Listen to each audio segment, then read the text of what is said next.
Hello guys, कैसे हैं आप लोग। गुड इवनिंग सभी को और स्वागत है आपका ऐसे टीचर एकेडमी पर। और मेरा नाम है शादाब आलम। आज की इस क्लास में हम करने जा रहे हैं सीडीपी यानी कि चाइल्ड डेवलपमेंट एंड पेडागोजी, जिसको हिंदी में कहते हैं बाल विकास एवं शिक्षा शास्त्र। तो आज आपकी सीडीपी की सेकंड क्लास है। ये नई क्लासेस है आपकी, जो कि आपकी सीटेट दिसंबर 2025 के लिए है।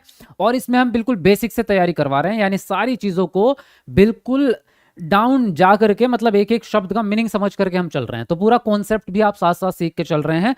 तो अगर ऐसे स्टूडेंट हैं जो अभी तक तैयारी बिल्कुल भी नहीं कर पाए हैं और नई तैयारी स्टार्ट करना चाहते हैं, तो उनके लिए सबसे बेस्ट क्लासेस हैं, क्योंकि यहाँ आपको बिल्कुल बेसिक लेवल से पढ़ाया जाएगा। मतलब जो कमजोर स्टूडेंट होते हैं ना, उनके लिए भी बेस्ट बेस्ट क्लासेस रहेंगी। और धीरे धीरे हम आपको सारी एडवांस चीज़ें भी सिखाएंगे, तो कंप्लीट तैयारी आपकी यहाँ पर हो जाएगी। तो जितने भी नए स्टूडेंट हैं वो चैनल को जरूर सब्सक्राइब कर लेना, तभी आपको आगे की क्लासेस मिल पाएगी, है ना।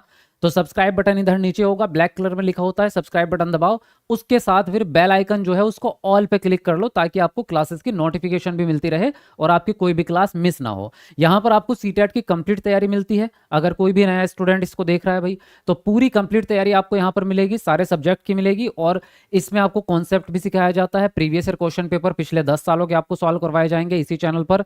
उसके बाद मैराथन क्लासेस चलेंगी, जिसमें सारे सब्जेक्ट का क्विक रिविजन आपका होता है एक साथ।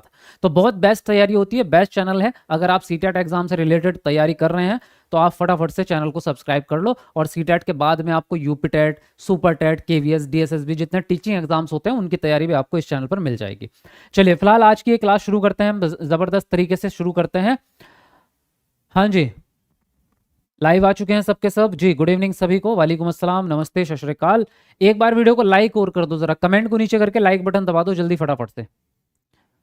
और ये काम आपका शुरू में सबसे पहले हो जाना चाहिए कि जैसे ही आप लाइव आते हैं तो सबसे पहले लाइक का बटन दबा दो, क्योंकि आपका ये मान लो ये फर्ज है, ये अटेंडेंस है आपकी। तो आपको क्लास में आने के बाद लाइक जरूर करना है, क्योंकि आपको इतनी बेहतरीन क्लासेस मिलती हैं, तो एक लाइक आप कर सकते हैं, ठीक है। उसके अलावा अगर आप पेड बैच में, गारंटी वाले बैच में पढ़ना चाहते हैं, तो इन नंबर पे कॉल करके अपना एडमिशन ले सकते हैं। ये हमारे सारे हमारे ऑफिस के नंबर हैं, तो इनमें से किसी भी नंबर पे आप कॉल करेंगे तो आपसे बात कर ली जाएगी और आपको पूरी बात समझा देंगे कि कैसे आपका एडमिशन होगा, कैसे आपकी फीस जमा करनी है। ये दोनों ही बैच आपके गारंटी बैच है। इसमें आपको 100% की गारंटी मिलती है पास कराने की। तो अगर आप 100% गारंटी से पास होना चाहते हैं तो ये बैच आपके लिए अवेलेबल है। शुरू करते हैं आज की क्लास फटाफट से।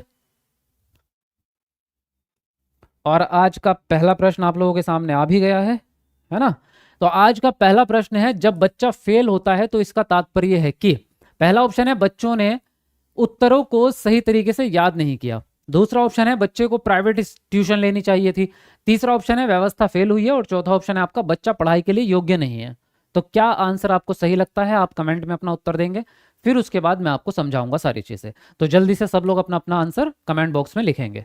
चलिए जल्दी लिखिए।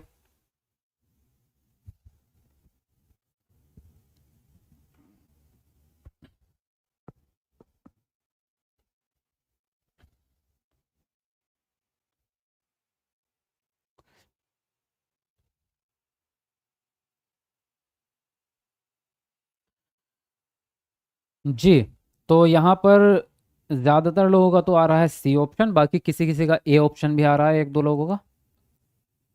देखते हैं भाई किसका सही जाता है।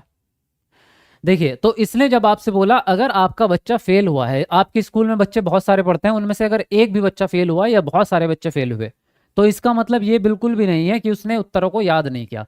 क्योंकि पहली चीज तो याद करना ही गलत बात बोल दी आपने। बच्चे को याद थोड़ी करवानी है चीजें, रट्टा थोड़ी लगवाना है। बच्चे को कॉन्सेप्ट सिखाना है, तो याद वाला तो वैसे भी निगेटिव हो जाता है ना। दूसरी बात, आप बच्चे के फेल होने का कारण बच्चे के ऊपर नहीं थोप सकते, क्योंकि बच्चा आपके अंडर है और उसने आपको समर्पण कर दिया। अब बच्चा फेल होगा या पास होगा वो आपके स्कूल के हाथ में है, वो बच्चे के हाथ में नहीं है। क्योंकि बच्चे को तो ये भी नहीं पता कि मुझे पढ़ना क्या है, बच्चे को ये भी नहीं पता कैसे पढ़ना है, और बच्चे को ये भी नहीं पता कि ये चीज़ अगर मुझे सीखनी है तो कौन सा तरीके से सीखूं। बच्चे को थोड़ा पता है। आप ही उसको मोटिवेट करेंगे, आप ही उसको सुविधाएं प्रोवाइड कराएंगे, आप ही उसकी ज़रूरतों के हिसाब से पाठ्यक्रम बनाएंगे। अगर आप ये सारे काम नहीं करते तो बच्चा तो फेल होना ही है, क्योंकि बच्चा खुद से पढ़ के थोड़ी पास हो जाएगा, छोटा बच्चा है। अगर हाँ आप 20-25 साल के स्टूडेंट हैं जो कॉम्पिटिटिव एग्जाम की तैयारी कर रहे हो, तब हम कह सकते हैं कि तुम पढ़ाई नहीं करते। लेकिन 3 साल के, 4 साल के या 7 साल के बच्चे से आप ये थोड़ा कहेंगे कि वो अपनी मर्जी से फेल हो गया, उसको तो पता भी नहीं है कि चल क्या रहा है। ये सारा काम तो आपका है। प्राइवेट ट्यूशन लेने का जो प्रावधान है ये हमारी शिक्षा नीति में है ही नहीं। जो पढ़ाई होगी स्कूल में होगी, सरकारी स्कूल में। ट्यूशन वगैरह का काम खत्म है, आपकी रणनीति मतलब शिक्षा नीतियों में है ही नहीं। व्यवस्था फेल हुई है आपकी, व्यवस्था मतलब सिस्टम आपका, आपका जो एजुकेशन सिस्टम है, स्कूल का जो सिस्टम है, उसकी कमी है अगर बच्चा फेल हुआ है। यहाँ इंडिविजुअल टीचर की भी कमी नहीं है कि हम उसे पर्टिकुलर टीचर को कह दें कि भाई तूने अच्छा नहीं पढ़ाया ना, अगर टीचर ने अच्छा नहीं पढ़ाया तो ये भी स्कूल की ही गलती है कि उस टीचर को रखा क्यों है तुमने जब वो अच्छा नहीं पढ़ाता। भाई ये स्कूल मैनेजमेंट का एक हिस्सा है टीचर, पूरा स्कूल नहीं है।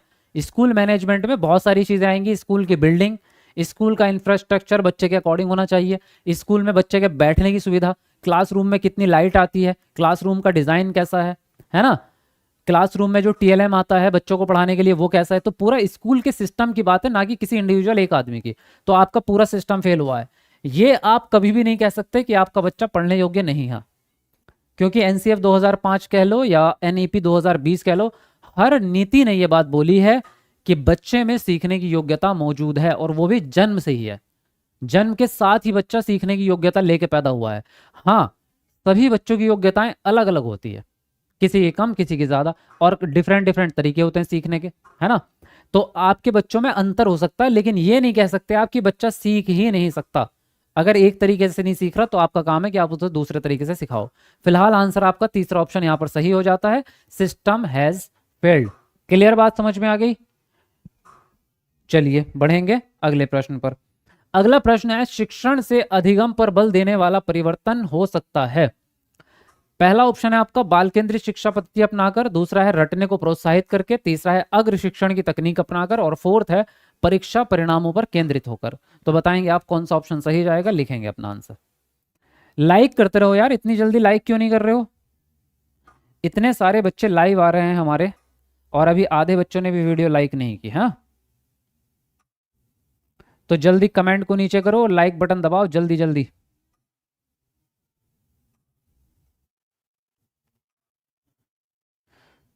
हम्म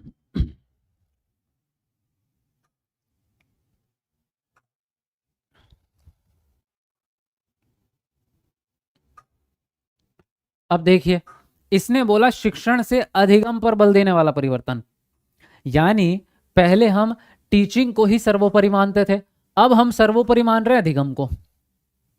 जैसे कि हम पहले शिक्षक को ही सब कुछ मानते थे, पुराने जमाने में टीचर ही भगवान होता था, मतलब टीचर ने जो बात बोली वही बच्चा मानेगा, चाहे वो बच्चे के लिए फायदेमंद हो या ना हो। टीचर ने बोला नदी में डुबकी मारनी है तो मारनी है, चाहे बच्चा मर जाए कुछ दिक्कत की बात नहीं, जो टीचर ने बोल दिया वही बच्चा करेगा। लेकिन आज के ज़माने में ऐसा नहीं होता, अब शिक्षण सर्वोपरि नहीं है, अधिगम सर्वोपरि है। आपका बच्चा इंपॉर्टेंट है ना कि टीचर। टीचर तो आप बदल दोगे, बच्चा नहीं बदल सकते, बच्चे को तो पढ़ाना ही है। कुल मिला के जो भी एजुकेशन सिस्टम है आपका बच्चे के अकॉर्डिंग होना चाहिए, यानी लर्निंग बेस्ड आपका अधिगम होगा, और ये किस में होता है, बाल केंद्रित शिक्षा में। तो फर्स्ट ऑप्शन ही आपका यहाँ पर सही हो जाएगा। क्लियर, कोई और दिक्कत किसी को कुछ पूछना है। चलिए बढ़ेंगे अगले प्रश्न की ओर। वाह, ये हुई ना बात, 1000 लाइक हमारे होने वाले हैं, 3 लाइक कम है अभी 1000 में। तो वो कौन है 3 बच्चे जो 1000 वाला लाइक करके आएंगे, जरा कमेंट को नीचे करके एक बार लाइक बटन दबा दो जल्दी से, अच्छे बच्चों की तरह फटाफट से। कौन है वो लक्की पर्सन जो 1000 वाला लाइक करेगा। प्रश्न है, बीजों का अंकुरण संकल्पना के शिक्षण की सबसे प्रभावी पद्धति है। कौन सी पद्धति भाई सबसे बढ़िया। पहला ऑप्शन है विद्यार्थियों द्वारा पौधे के बीज बोना और उसके अंकुरण के चरणों का अवलोकन करना, दूसरा है श्याम पट पर चित्र बनाना और वर्णन करना, तीसरा ऑप्शन है बीज की वृद्धि के चित्र दिखाना, और फोर्थ है विस्तृत व्याख्या करना, समावेशी शिक्षा। तो बताएंगे आप यहाँ पर, 1 मिनट, बस इतना ही है, समावेशी शिक्षा नहीं है इसमें, इसको काट दो, ये ऑप्शन इतना ही है, विस्तृत व्याख्या करना। अब बताओ इनमें से कौन सा ऑप्शन सही जाएगा आपका। चलिए जल्दी लिखेंगे अपना अपना आंसर।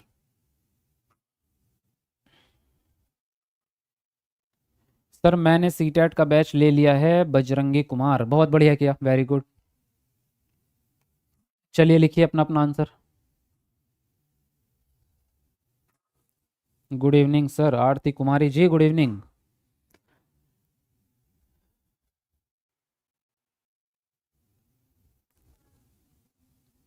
हमने भी बैच ले लिया, नीलू चौरसिया, बहुत बढ़िया बहुत बढ़िया, सही किया। देखिए इसने बोला है बीजों का अंकुरण संकल्पना के शिक्षण में सबसे बढ़िया पद्धति कौन सी है इन सब में से। तो इसकी एक ही ट्रिक है। क्या ट्रिक हो सकती है, देखो, एक जो सबसे सिंपल ट्रिक है वो तो हम ये कहते हैं कि भैया बच्चा जिसमें एक्टिव होगा वही आंसर आपका सबसे सही हो जाएगा, है ना। लेकिन कई बार ऐसा होता है कि चारों में एक्टिव है बच्चा, तो तब क्या करोगे, तब तो दिमाग खराब हो जाएगा, चारों ऑप्शन सही कैसे हो सकते हैं। तो इसका तरीका ये है, दूसरी ट्रिक, कि जिस ऑप्शन में ज्यादा इंद्रियां आपकी शामिल हो जाएं, ज्यादा इंद्रियां शामिल हो जाएं। तो इंद्रियां कौन कौन सी होती हैं आपकी, अब ये तो आपको पता ही होगा ना बेसिक, आपका देखना, बोलना, सुनना, टच करना, है ना, या बॉडी में काइनेस्थेटिक यानी मूवमेंट करना, शरीर का इस्तेमाल करना। तो जिस काम में ज्यादा संवेदनाएं इस्तेमाल हो जाए वही आंसर राइट। तो इनमें से देखो पहला ऑप्शन ही आपका राइट होगा, क्योंकि देखो नीचे से शुरू करते हैं। व्याख्या करने में बच्चा केवल सुनेगा, यानी एक ही इंद्री काम करेगी, सुनना सुनना, और कुछ करेगा नहीं बच्चा। टीचर बोलता जाएगा, बच्चा सुनता जाएगा। बीज की वृद्धि के चित्र दिखाना, तो इसमें केवल एक ही इंद्री काम आ रही है, देखना देखना, यहां बच्चा देख ही सकता है और कुछ नहीं कर रहा। श्याम पट पर चित्र बनाना और वर्णन करना, यहां दो इंद्री काम आ जाएगी, बच्चा देख भी लेगा चित्र को और बच्चा टीचर की बात को सुनेगा, जब टीचर वर्णन करेगी तो टीचर की बात को सुनेगा। तो दो इंद्रियां काम आई, एक देखना एक सुनना। लेकिन पहले ऑप्शन में बच्चे द्वारा पौधे के बीज बोना, तो यहां पर बच्चा पौधे के बीज लेके आएगा, गमले में मिट्टी रखेगा, फिर उसमें बीज डालेगा, फिर उसमें पानी डालेगा। अब वो सारे काम खुद कर रहा है और इसके बीच बीच में वो टीचर से बात भी कर रहा है, यानी बोलने सुनने का भी काम हो गया, बोलना भी हो गया, सुनना भी हो गया, हाथ से काम करना भी हो गया, बॉडी लैंग्वेज भी आपकी एक्टिव हो गई। उसके साथ साथ उसके अंकुरण के चरणों का अवलोकन भी कर रहा है, यानी कि ऑब्जर्वेशन भी चल रहा है उसका। अब हर चरण को वो ध्यान से देखता जाएगा, कब कब किस किस दिन क्या परिवर्तन हो रहा है। तो इसमें सबसे ज्यादा बच्चा एक्टिव हुआ है, तो आपका फर्स्ट ऑप्शन ही आपका राइट जाएगा। यानी कुल मिला के बच्चे को मजदूर बना दो, कहने का मतलब यही है, जितना ज्यादा काम बच्चे से करवाओगे उतना फायदा, वही आंसर राइट होता है। बच्चे को आरामदायक नहीं बनाना, बच्चे को काम करवाना है। तो यहां पर पहला ऑप्शन आपका सही जाएगा। चलिए अगले प्रश्न पे आते हैं। समावेशी कक्षा या शिक्षा, पहला ऑप्शन है कक्षा में विविधता का उत्सव मनाती है, दूसरा है दाखिले संबंधी कठोर प्रक्रिया को बढ़ावा देती है, तीसरा है तथ्यों का की शिक्षा यानी मतारोपण से संबंधित है, और डी ऑप्शन है हास्य परिस्थित वर्गों से शिक्षकों को शामिल करने से संबंधित है। अब आप बताइए कौन सा ऑप्शन सही जाएगा, लिखेंगे अपना आंसर। चलिए फटाफट से कमेंट में लिखेंगे। नए बच्चे सभी लोग लाइक करेंगे वीडियो को, और नए बच्चे चैनल को सब्सक्राइब भी करेंगे भाई, तभी आपको आगे की सारी क्लासेस मिलेंगी बढ़िया बढ़िया। हेलो सर जी, मैं अभी तराक कोलपुर महाराष्ट्र से हूँ, आप बहुत अच्छा पढ़ाते हैं, मैंने गारंटी बैच ले लिया है। मिनी ताड़, बहुत बढ़िया भाई, thank you very much feedback के लिए। चलिए जल्दी लिखिए अपना अपना आंसर सब लोग।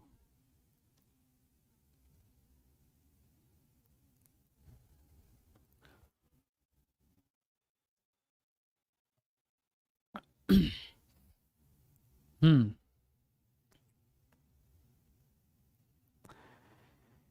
देखिए, इसने बोला आपसे समावेशी शिक्षा के बारे में चारों ऑप्शन में से कौन सी बात सही है। तो पहले बात ही सही है आपकी। समावेशी शिक्षा जो होती है उसकी कक्षा में होती है विविधता। विविधता का मतलब होता है विभिन्न प्रकार की चीजें, यानी अलग अलग चीजें। तो वहां चीजें तो नहीं है, वहां बच्चे हैं, तो मतलब बच्चे अलग अलग प्रकार के हैं। विविधता का मतलब होता है डाइवर्सिटी, जहां एक ही जगह पे विभिन्न प्रकार की चीजें मौजूद हो। जैसे हम कहते हैं जंगलों में विविधता है, क्योंकि जंगलों में विभिन्न प्रकार के पेड़ हैं, तो अलग अलग प्रकार के पेड़ हो गए, मतलब विविधता हो गई, है ना। खाने में विविधता मतलब आपकी थाली में विभिन्न प्रकार के भोजन है, एक रसगुल्ला भी है, एक पकौड़ी भी है, चावल भी है, दाल भी है, रोटी भी है, सब्जी भी है, पनीर भी है ना। तो विविधता वाला खाना हो गया, मतलब जहां विभिन्न प्रकार की चीजें हों। तो बच्चे विभिन्न प्रकार के हैं, कोई बच्चा काला है, कोई गोरा है, कोई छोटा है, कोई लंबा है ना, कोई जो है आपका अलग जाति का है, कोई दूसरी जाति का है, कोई अलग धर्म का है, कोई दूसरे धर्म का है। तो अब कक्षा में भाषाएं भी अलग हो सकती हैं, बच्चे की योग्यताएं भी अलग हो सकती है, कोई बच्चा डिसेबल्ड हो सकता है, कोई सामान्य, कोई दृष्टिबाधित, कोई जो है श्रवण बाधित। तो मतलब बनेगी समावेशी तभी जब विविधता होगी। अगर क्लास में सारे बच्चे एक जैसे हो गए तो समावेशी शिक्षा बनेगी ही नहीं। तो फर्स्ट ऑप्शन आपका राइट है। अब यहां पर आप एडमिशन लेते समय कोई कठोर रवैया नहीं अपनाएंगे, आप तो सभी को आण दे, है ना, कहते हैं ना, आण दे, इसे भी आण दे, इसे भी आण दे, सबको आने दो। तो एक भी बच्चे को आप मना नहीं करेंगे, कोई कठोर प्रशासन नहीं है यहाँ, बिल्कुल सीधे सीधे आपको क्या करना है, एडमिशन ले लेना है हर प्रकार के बच्चे का। तथ्यों की शिक्षा यानी कि फैक्ट फैक्ट बताते रहेंगे, बिल्कुल गलत, आपको करके सिखाना है बच्चे को, ना कि फैक्ट सिखाने हैं। हास्य पर स्थित वर्गों के शिक्षकों को शामिल करना, समावेशी शिक्षा शिक्षकों के बारे में तो है ही नहीं, बच्चों के बारे में है। शिक्षक तो चाहे आप दिल्ली के ले लो, चाहे आप यूपी के ले लो, चाहे हरियाणा के कहीं के भी ले लो, उससे फर्क ही नहीं पड़ रहा। बच्चों को एडमिशन लेना है। टीचर तो गरीब हो अमीर हो उससे कोई फर्क ही नहीं पड़ता। समावेशी शिक्षा टीचर के लिए नहीं है, बच्चे के लिए है। पहला ऑप्शन यहाँ पर सही हो जाता है। ठीक है, चलिए बढ़ेंगे अगले प्रश्न की ओर। अगला प्रश्न है, निम्नलिखित में से कौन सा वस्तुनिष्ठ प्रश्न है? लघुत्तरात्मक प्रश्न, दूसरा है मुक्त उत्तर वाला प्रश्न, तीसरा है सत्य या असत्य, और चौथा है आपका निबंधात्मक प्रश्न। बताइए कौन सा ऑप्शन सही जाएगा। लिखेंगे अपना अपना आंसर। जैसे बस में बोलते हैं कंडक्टर, हाँ बिल्कुल सही बात। बस में तो यूपी वाली बस में देखो, बस की सीटें फुल होने के बाद तब कंडक्टर कहता है कि अभी तो सवारी आना स्टार्ट हुई है है ना। जब बस भर जाती है ना, जब सीटों पे भी लोग बैठ गए और बस के अंदर जो खाली जगह है चलने वाली वहां पे भी खड़े हो गए लोग, तब कंडक्टर कहता है अरे अभी तो बहुत जगह है, चल आ जा, तू भी आ जा, अभी तो 10 लोगों की जगह है, तू भी आ जा। फिर अंदर जाएगा, उससे कहेगा चलो अंदर, ऐसे धक्के मार के ना, चलो पीछे जाओ, पीछे पीछे पीछे चलते रहो बेटा, पीछे चलते रहो, पीछे जाओ पीछे। पीछे आदमियों को सांस नहीं आ रही, वहां एक दूसरे से मुंह लगाए, अभी बुढ़े से चुम्मी हो जाती है ना। तो लेकिन चलो अंदर, फिर और भर देगा, फिर और भर देगा, जब तक 200-300 लोग ना भर देना बस में। टायर भी बस के ये बोलते हैं कि कब मैं बाहर को निकल जाऊंगा पता नहीं। ऐसी वाली बसें चलती हैं यूपी में, है ना। हमारे यहाँ तो ऐसी होता है भाई, आपके यहाँ होता होगा चलिए, अब इसने बोला कौन सा वस्तुनिष्ठ प्रश्न है। वस्तुनिष्ठ वो होते हैं जो ऑब्जेक्टिव होते हैं, जिसमें 4 ऑप्शन होते हैं या 2 ऑप्शन, किसी एक को चुनना होता है। ऑब्जेक्टिव यानी वस्तुनिष्ठ वो होते हैं जिसमें से किसी एक को चुनना पड़े। तो ऐसे प्रश्न होंगे सत्य और असत्य वाले, क्योंकि लघुत्तरात्मक में तो लिखना पड़ेगा, चुनने वाला थोड़ी है ये। मुक्त अंत वाले में भी लिखना पड़ेगा, निबंध वाले में भी लिखना पड़ेगा आपको। सत्य और असत्य में आप टिक लगा के काम खत्म कर सकते हैं। तो टिक लगाने वाले जो प्रश्न होते हैं उन्हीं को वस्तुनिष्ठ प्रश्न कहते हैं। ठीक है, तो आंसर थर्ड ऑप्शन राइट हो गया आपका। क्लियर। हरियाणा में तो और भी बुरा हाल है सर। अच्छा जी, हरियाणा में और बुरा होता है बसों में? हाँ होता है, होता है, कोई बात नहीं, बिल्कुल सही बोल रहे हैं सर, मेरे यहाँ भी ऐसी होता है। हाँ, जब हम स्कूल जाते थे तो हमारे साथ भी ऐसी होता था। देखिए, निम्नलिखित में से कौन सी प्रगतिशील शिक्षा की विशेषता है? पहला ऑप्शन है केवल प्रस्तावित पाठ्य पुस्तकों पर आधारित अनुदेश, दूसरा है परीक्षाओं में अच्छे अंक प्राप्त करने पर बल, तीसरा है बार बार ली जाने वाली परीक्षाएं, चौथा ऑप्शन है समय सारणी और बैठने की व्यवस्था में लचीलापन। अब आप बताइए कौन सा ऑप्शन सही जाएगा यहाँ पर। चलिए लिखिए अपना आंसर।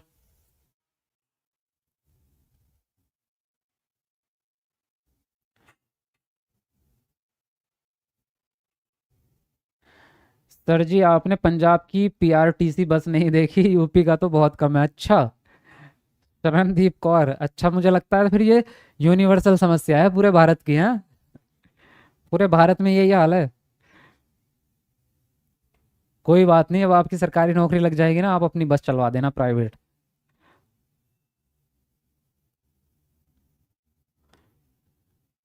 देखिए क्या पूछा आपसे, इसने बोला प्रगतिशील कक्षा की कौन सी विशेषता है। बाल केंद्रित शिक्षा ही प्रगतिशील शिक्षा है ना, और प्रगतिशील शिक्षा ही बाल केंद्रित है। गंगाधर ही शक्तिमान है और शक्तिमान ही गंगाधर है ना। तो प्रगतिशील शिक्षा कौन सी है? जिसमें बच्चे को सर्वोपरि मान के पढ़ाते हैं और लर्निंग बाय डूइंग यानी प्रक्रिया के माध्यम से पढ़ाया जाता है, बोल के या सुन के या लिख के नहीं पढ़ाते, एक्टिविटी करा करके पढ़ाते हैं, बच्चा कुछ काम करे। तो देखिए इसमें केवल प्रस्तावित पाठ्यपुस्तक पर आधारित रहेंगे, नहीं, पाठ्यपुस्तक के अलावा भी हम बहुत सारी एक्टिविटीज कराते हैं। परीक्षाओं में अच्छे नंबर लाने के लिए पढ़ते हैं, नहीं, हम तो कॉन्सेप्ट सीखने के लिए पढ़ते हैं कि बच्चे को बात समझ में आए, नंबर से फर्क नहीं पड़ता। बार बार परीक्षा लेते रहेंगे, नहीं, आपकी समय सारणी और बैठने की व्यवस्था में लचीलापन होना चाहिए, बल्कि प्रगतिशील शिक्षा में हर चीज में ही लचीलापन होना चाहिए। आपकी पाठ्य सामग्री में भी लचीलापन, लचीलेपन का मतलब यह है जिसको जरूरत के अनुसार बदला जा सके, मतलब आप बच्चे के अनुसार बदल सकते हैं।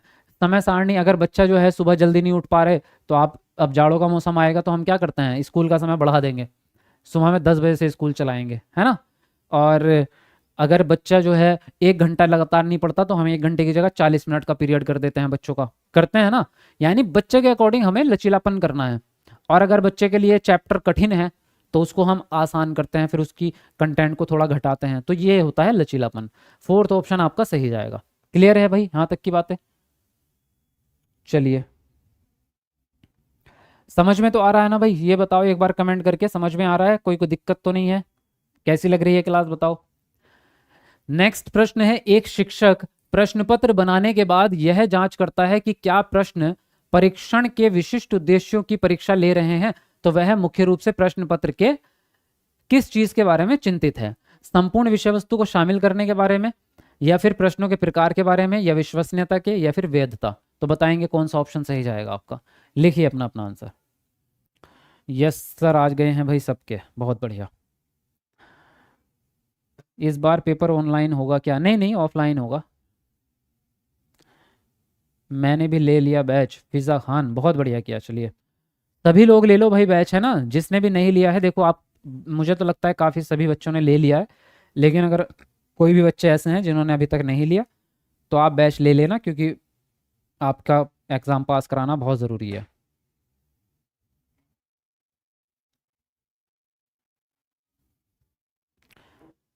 चलिए देखिए, इसने आपसे बोला एक टीचर जो है प्रश्न पत्र बनाता है भाई, और प्रश्न पत्र में ये जांच करता है कि उसके उद्देश्य पूरे हो गए या नहीं हुए। तो उसका सबसे बड़ा उद्देश्य क्या होना चाहिए, कुल मिला के ये देखना है। तो हमारा उद्देश्य ये होना चाहिए कि जितना कंटेंट हमने पढ़ाया बच्चे को, 10 चैप्टर पढ़ाए हों, 5 पढ़ाए हों, 8 पढ़ाए हों, वो सारे चैप्टर सम्मिलित हो रहे हैं या नहीं पेपर में, यानी कि पूरी संपूर्ण विषय वस्तु को शामिल आप कर पा रहे हैं या नहीं, यही सबसे बड़ा उद्देश्य आपका होना चाहिए। आप मान लीजिए 10 चैप्टर पढ़ाए और आपने प्रश्न सारे के सारे स्टार्टिंग के 3 चैप्टरों से रख दिए, बाकी के 7 चैप्टर से आपने प्रश्न ही नहीं रखे पेपर में, तो आपका जो परीक्षा है फिर वो सही थोड़ा हुई, वो तो बेकार परीक्षा है। ऐसी परीक्षा रखनी है जिसमें सारे ही चैप्टर्स आपके सम्मिलित हो जाएं। प्रश्नों के प्रकार बहुत बड़ी चिंता नहीं है, आप चाहो तो सारे ही शॉर्टकट वाले आंसर रख दो, या चाहो तो आप जो है 4-5 ऑब्जेक्टिव प्रश्न रखो, फिर 4-5 जो है लॉन्ग आंसर रख दो, वो तो आपके हाथ में है, इससे कोई बड़ी बात नहीं होती। विश्वसनीयता और वैधता तो आपके हाथ में है। जब आप ही पेपर बनाएंगे तो जाहिर है आप वैध यानी कि अच्छा प्रश्न पत्र बनाएंगे, उसमें फर्जी सवाल तो नहीं रखेंगे, चीटिंग तो आप नहीं करेंगे, आप ही पेपर बना रहे हो ना, तो ये तो आपकी चिंता नहीं रहेगी। आपकी चिंता यह है कि क्या मैं सारे संपूर्ण विषय वस्तु को शामिल कर पाऊंगा इतने छोटे पेपर में, तो करना पड़ेगा आपको, सभी चैप्टर से थोड़ा थोड़ा एक एक प्रश्न डालना पड़ेगा। तो फर्स्ट ऑप्शन सबसे ज़्यादा इंपॉर्टेंट है यहाँ पर, ठीक है। चलिए अगले प्रश्न पे बढ़ेंगे, लेकिन उससे पहले एक काम करो, हमारे 1500 लाइक होने वाले हैं, 3-4 लाइक बच रहे हैं, तो जल्दी से जरा ये 3-4 लाइक पूरे करके आओ। जिसने लाइक नहीं किया, कमेंट को एक बार नीचे करके लाइक बटन दबा दो अच्छे बच्चों की तरह, बल्कि सभी कर दो ना भाई, ये बार बार कहना क्या जरूरत ही नहीं पड़नी चाहिए आपको, इतनी मस्त क्लास मिल रही है परफेक्ट वाली, सीख रहे हो ना आप, अच्छी लग रही है क्लास, देखो आप सबने अभी यस बोला था, है ना? बहुत आसान, बहुत मजेदार क्लास है। हाँ, तो लाइक तो बनता है आपका, जल्दी करो भाई सब लोग। अब देखिए प्रश्न है आपका, विवेचनात्मक शिक्षा शास्त्र का यह दृढ़ विश्वास है कि, पहला ऑप्शन है शिक्षार्थियों को स्वतंत्र रूप से तर्कना नहीं करनी चाहिए, दूसरा ऑप्शन है बच्चे स्कूल से बाहर क्या सीखते हैं यह अप्रासंगिक है, तीसरा ऑप्शन है शिक्षार्थियों के अनुभव और प्रत्यक्षण महत्वपूर्ण है, और डी ऑप्शन है आपका, एक शिक्षक को हमेशा कक्षा कक्ष के अनुदेशन का नेतृत्व करना चाहिए। बताइए आप कौन सा ऑप्शन सही जाएगा, लिखेंगे अपना अपना आंसर जी। आप मेरा नाम क्यों नहीं लेते? अच्छा, आपने नाम लिख ही नहीं रखा तो मैं नाम कहाँ से लूँ बताओ? लवलीन लिख रखा है, लवलीन नाम थोड़ी होता है, तुमने कुछ और फर्जी लिख रखा है, ये नाम लिखो अपना। मैंने बैच भी ले लिया, अच्छा बैच भी ले लिया इसलिए नाम लूँ मैं तुम्हारा? चलो ठीक है, तो नाम बताओ तो तभी तो लूँगा। सीटेट का नोटिफिकेशन कब आएगा सर जी? केवीएस से पहले होगा या नहीं? पहले होगा। सीटेट का नोटिफिकेशन, सीटेट पहले होगा, केवीएस बाद में होगा, और नोटिफिकेशन आपका 15 अक्टूबर के बाद आएगा भाई, ये बात आपको मैं कई बार बता भी दी मैंने पहले ही आपको। लेट आएगा इस बार थोड़ा सा, लेकिन एग्जाम जल्दी होगा, आप अपनी तैयारी पूरी रखना। 15 अक्टूबर से 30 अक्टूबर के बीच में आपका नोटिफिकेशन आएगा, तो हो सकता है आपका 30 को आ जाए, 29 को आ जाए, 20 अक्टूबर को आ जाए, किसी भी दिन आ सकता है, लेकिन इसके बीच में ही आएगा, तो थोड़ा लेट है। हाँ इस बार कोई बात नहीं, ऐसे बहुत बार हुआ है, 2023 वाले में तो 3 नवंबर को नोटिफिकेशन आया था, नवंबर में, तो कोई चिंता की बात नहीं है, नोटिफिकेशन लेट होगी, होता है कई बार होता है, लेकिन पेपर जल्दी होगा, क्योंकि उसके बाद उनको केवीएस कराना है, तो पेपर मेरे ख्याल से 1-1.5 महीने के अंदर अंदर पेपर हो जाएगा शायद आपका, मतलब दिसंबर के एंड तक या जनवरी के पहले हफ्ते में पेपर हो सकता है। तो ये बात याद रखना कि तैयारी के लिए समय कम मिलेगा आपको, तो मेहनत ज़्यादा करनी पड़ेगी। तो अभी तैयारी छोड़ना मत, अगर आपने स्टार्ट कर दी है तो अब रेगुलर अपनी तैयारी करते रहना, और ऐसी तैयारी करो कि जल्दी सिलेबस ख़त्म करो, और फिर उसके बाद में प्रैक्टिस करो बहुत बढ़िया करके। बाकी बैच में तो मैं आपको करा ही रहा हूँ, तो उसकी तो चिंता नहीं है। जिन लोगों ने बैच ले लिया है उनकी तैयारी तो मैं करा दूंगा अपने हिसाब से। जितने जितने मैं क्लासेस करता जाऊंगा बस वो करते जाना, हो जाएगा आपका। देखिए, विवेचनात्मक शिक्षा शास्त्र का दृढ़ विश्वास है कि, विवेचनात्मक का मतलब होता है विभिन्न प्रकार से दिमाग लगाना, यानी कुल मिला के आप किसी एक चीज पर टिके नहीं है कि किताब में यही बात लिखी है तो मुझे तो यही याद करनी है। आप अपने हिसाब से भी सोच सकते हैं, नए नए आइडियाज, नए नए तरीके काम करने के, उसको कहते हैं। तो देखिए, विद्यार्थी को स्वतंत्र रूप से तर्कना नहीं करनी। अगर आप बच्चे को खुद से कुछ भी नहीं करने देंगे तो फिर उसके दिमाग में आइडिया कहाँ आएगा, फिर तो वो बुद्धू हो जाएगा और ज्यादा। बच्चे स्कूल से बाहर क्या सीखते हैं, ये अप्रासंगिक है। अप्रासंगिक का मतलब ये होता है कि उसके दैनिक जीवन में उसका कोई रोल नहीं है, तो ये भी गलत है। क्योंकि स्कूल के बाहर बच्चा ज्यादा चीजें सीखता है, स्कूल में तो कम सीखता है।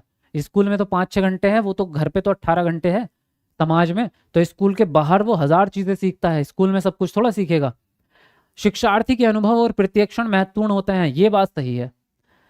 अगर बच्चे के जो अपने अनुभव है, बच्चे के जो अपने नजरिया है, बच्चे के जो अपने थॉट्स है, उसी से तो विवेचन आएगा, उसी से तो बच्चा ये करना सीखेगा, नए आइडियाज लाना, है ना। एक शिक्षक को हमेशा कक्षा में अनुदेशन का नेतृत्व करना है। अनुदेशन का मतलब होता है आज्ञा, यानी सीधे ऑर्डर देना। तो ये गलत तरीका है कि आप बच्चों को सीधे ऑर्डर दें कि भाई ये काम करना है, बस यही करना है। तो बच्चे को हर बार ऐसा नहीं करना, बच्चे को खुद से भी काम करने के लिए स्वतंत्रता देनी है। तो आपका आंसर जाएगा तीसरा ऑप्शन। समझ में आया या नहीं, ये बताओ, क्या ये प्रश्न आपको समझ में आ गया है? एक बार बताएंगे कमेंट करके।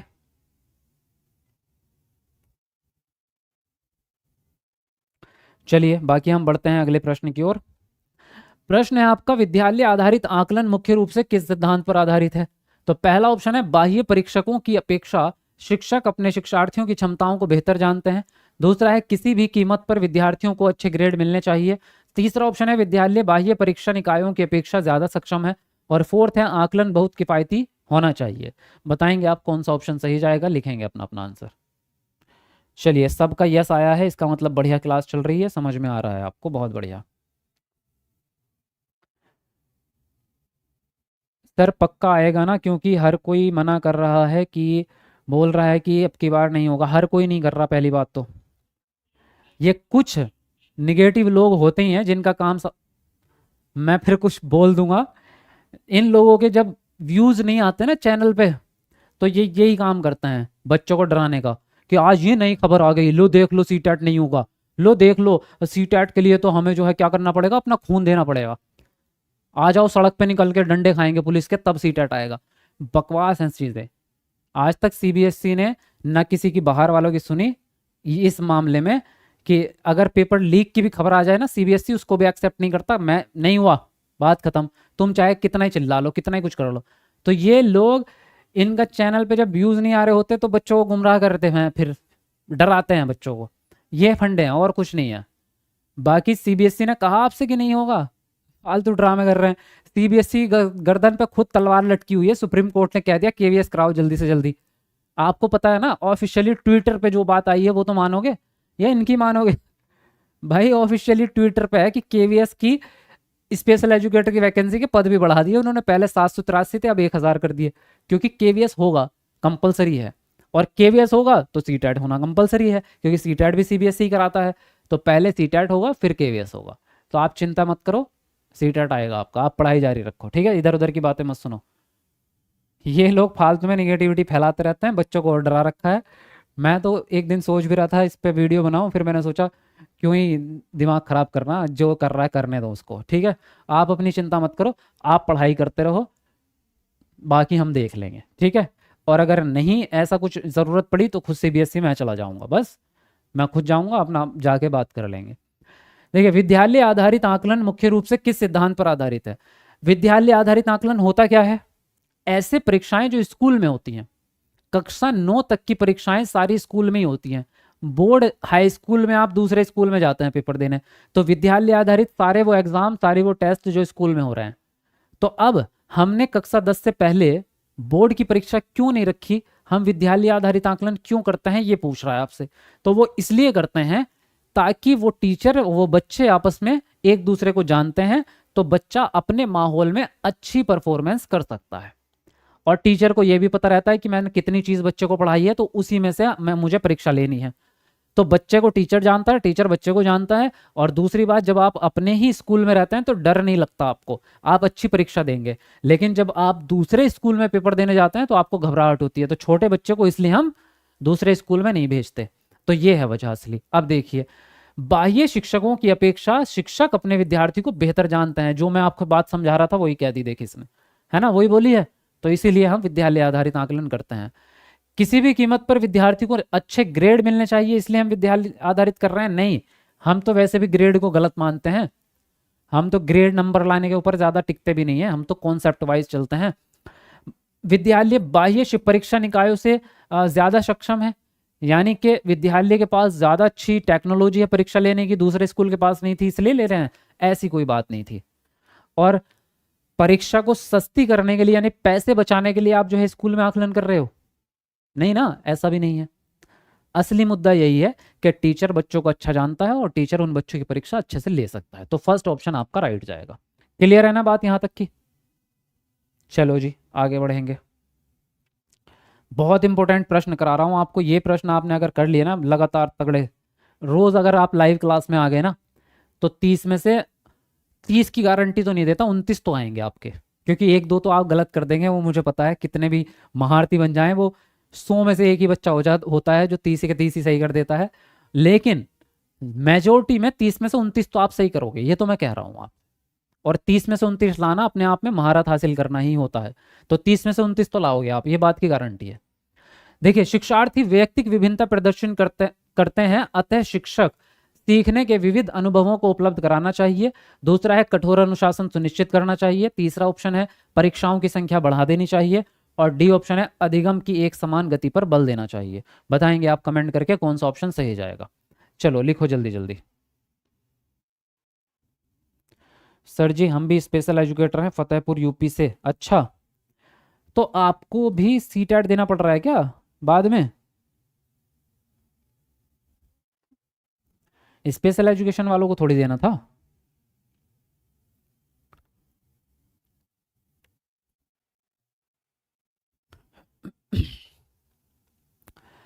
चलो 2000 लाइक होने वाले हैं भाई, जल्दी जल्दी करो। अभी 800 बच्चों ने वीडियो लाइक नहीं करी, तो ये 800 बच्चे जल्दी लाइक करो भाई। ऐसे छुप छुप के मत देखा करो यार, सामने से देखा करो, है ना। ये छुपी हुई नजरें अच्छी नहीं होती। तो जरा कमेंट को नीचे करो और लाइक बटन दबा के आओ, फिर मजा आएगा ना बातचीत करने में। शिक्षार्थी व्यक्तिगत विभिन्नता प्रदर्शित करते हैं जब, यानी बच्चे विभिन्न प्रकार के अगर हैं, तो टीचर को भी विभिन्न प्रकार से पढ़ाना पड़ेगा, जाहिर सी बात है। तो सीखने के विविध अनुभव उपलब्ध कराने पड़ेंगे। विविध अनुभव या पढ़ाने का विभिन्न विभिन्न तरीके, एक ही बात होगी। जब बच्चे अलग अलग हैं आपके पास, कोई दृष्टिबाधित, कोई श्रवण बाधित, कोई शारीरिक रूप से विकलांग है, कोई ऑटिज्म है, तो आपको पढ़ाने के तरीके भी उनके हिसाब से विभिन्न प्रकार के करने पड़ेंगे। अनुशासन कभी भी आपको कठोर नहीं करना। परीक्षा पे आपको ज्यादा फोकस करना ही नहीं है, आपको हमेशा कॉन्सेप्ट पे ध्यान देना है। अधिगम की एक समान गति पर बल देना, एक समान हो ही नहीं सकती। अधिगम हर बच्चा एक जैसा नहीं करता, सबकी गति अलग अलग होगी। कोई जल्दी सीखता है, कोई कम सीखता है। एक समान तो कभी भी नहीं हो सकते। एक समान नहीं है, इसलिए तो व्यक्ति की भिन्नता हुई है। एक समान हो जाते तो भिन्नता ही कहाँ रह जाती फिर, ये भी तो सोचो। तो फर्स्ट ऑप्शन आपका यहां पर करेक्ट हो जाता है। ठीक है जी। सर हम बहुत कंफ्यूज्ड हैं, महाटेट की तैयारी करें या सीटेट की? दोनों की कर लो ना एक साथ, दोनों में 50% 60% चीज़ें तो एक जैसी हैं। CDP same, Hindi pedagogy same, English pedagogy same, EVS थोड़ी सी डिफरेंस है बस, मैथ भी सेम। तो आपका मतलब 60% तो एक जैसा ही है। तो आप दोनों एग्जाम की तैयारी एक साथ कर लो। देखिए, निम्नलिखित में से कौन सा विकास का सिद्धांत है? सभी की विकास दर समान नहीं होती है। दूसरा ऑप्शन है विकास हमेशा रेखीय होता है। तीसरा ऑप्शन है यह निरंतर चलने वाली प्रक्रिया नहीं है। और डी ऑप्शन है विकास की सभी प्रक्रियाएं अंतः संबंधित नहीं है। बताएंगे आप कौन सा ऑप्शन सही जाएगा, लिखेंगे आंसर। हाँ जी।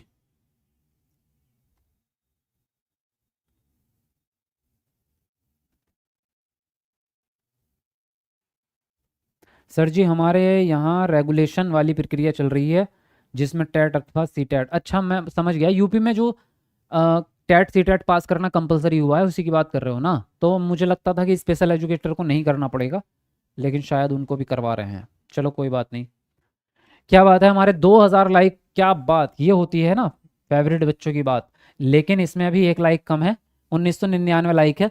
कौन बनेगा वो लक्की पर्सन, कौन बनेगा करोड़पति जो 2000 वाला लाइक करके आएगा? जरा कमेंट को नीचे करके जल्दी करके आओ, फिर कमेंट में नाम बताओ अपना कौन कर रहा है। अब देखिए इसने बोला क्या है, निम्नलिखित में से विकास का सिद्धांत कौन सा है? अब विकास के सिद्धांत हमने पढ़े थे 12 सिद्धांत, मैं आपको पढ़ा चुका हूं ऑलरेडी, पढ़ा दिए ना? नहीं देखा आपने तो चैनल पे जाके देखो या सर्च कर लेना यूट्यूब पे, विकास के सिद्धांत बाई SA टीचर एकेडमी, या मेरा नाम लिख लेना बाई शादाब आलम। सभी की विकास दर समान नहीं होती, यस ये बात सही है। एक मिनट एक मिनट, सही है तो यही तो आंसर पूछ रहा है वो, पॉजिटिव ही पूछा ना, निगेटिव तो नहीं पूछा। हाँ, तो सभी की विकास दर समान नहीं होती, क्योंकि भिन्न भिन्न दर से चलता है विकास। सारे बच्चे एक ही स्पीड से विकास को प्राप्त नहीं करते, कोई बच्चा तेजी से लंबाई बढ़ रही है, किसी की स्लो स्लो बढ़ रही है, किसी की मीडियम। भाषा में भी कोई बच्चा 1 साल में ही बात करना सीख गया, कोई 15 महीने में, कोई 2 साल का हो गया बच्चा तब बात करना सीख रहा है। तो सबकी गति एक जैसी नहीं होती, भिन्न भिन्न होती है। अब देखिए, विकास हमेशा रेखीय होगा, गलत बात है। विकास कभी भी सीधा नहीं चलता, वर्तुलाकार यानी घुमावदार होता है विकास। कभी घटता है, कभी बढ़ता है, कभी बहुत तेज होता है, कभी बहुत स्लो होता है। निरंतर चलने वाली प्रक्रिया नहीं है, गलत। निरंतर ही होती है प्रक्रिया विकास की, विकास हमेशा निरंतर चलता रहेगा। विकास की सभी प्रक्रियाएं अंत संबंधित नहीं है, गलत, क्योंकि विकास की सारी प्रक्रियाएं एक दूसरे से जुड़ी हैं। शारीरिक विकास, सामाजिक विकास, संज्ञानात्मक विकास सारे एक दूसरे से जुड़े हैं, तो ये कह रहा है एक दूसरे से जुड़े नहीं है, तो गलत हो गए। तीनों ऑप्शन गलत, एक ही सही बचा, फर्स्ट ऑप्शन। क्लियर भाई, समझ में आ गई ये बात आपको? देखो बताते रहना, कोई भी डाउट होगा, कोई भी शब्द ऐसा हो जिसका मीनिंग समझना है तो अभी पूछ के चलो, क्योंकि हम ऐसा पढ़ेंगे जो सीधे एग्जाम में छक्के मारे, है ना? ऐसा नहीं कि दोबारा दोबारा पढ़ना पड़ रहा है, एक बार में सारी चीजें सीख के चलेंगे बढ़िया करके। देखिए, मानव विकास को क्षेत्रों में विभाजित किया गया है, तो वो क्षेत्र कौन कौन से हैं? अब जैसे इसमें चारों ऑप्शन में चार चार प्रकार दिए हैं, शारीरिक, संज्ञानात्मक, संवेगात्मक और सामाजिक, चार ये हो गए। दूसरे में भी संवेगात्मक, संज्ञानात्मक, आध्यात्मिक और सामाजिक मनोवैज्ञानिक। तो इनमें से कौन सा ऑप्शन है जिसमें सही वाले दिए गए हैं, ये बताना है आपको। चलिए लिखेंगे कमेंट में अपना अपना आंसर। 2000 वाला लाइक सर, नेहा कुमारी, क्या बात है, बहुत बढ़िया। चलो जल्दी लिखो अपना अपना आंसर।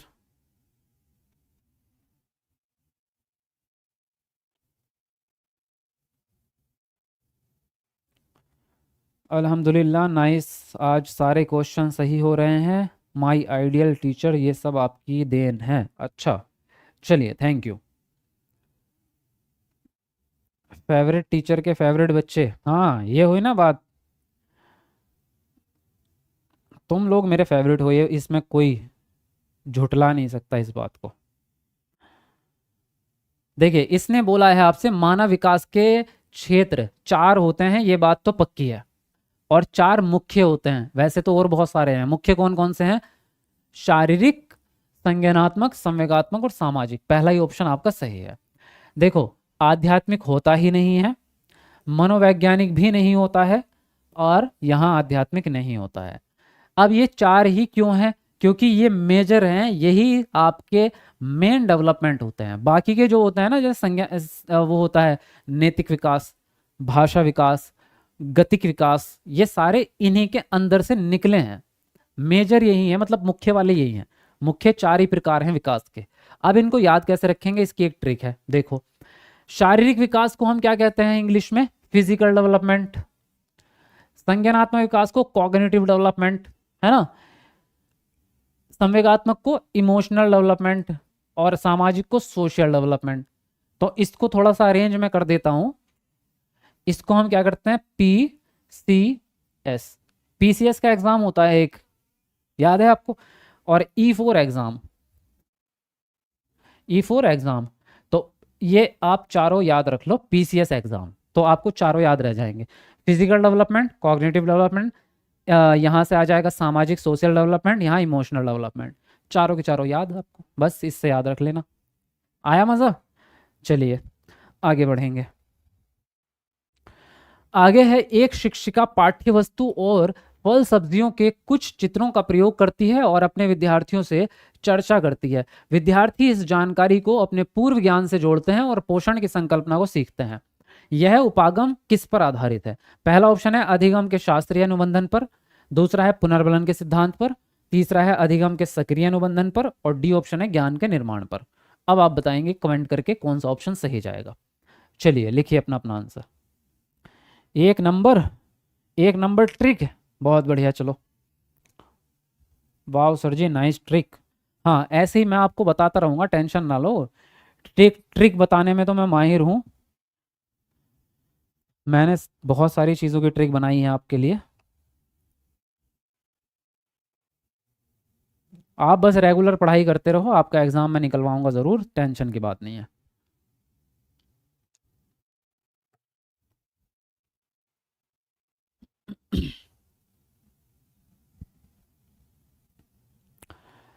जी सर, सीडीपी का क्लास कब होता है? तो सीडीपी का तो चल ही रहा है, ये सीडीपी का ही तो है ये। 7 बजे, शाम को 7 बजे डेली, है ना।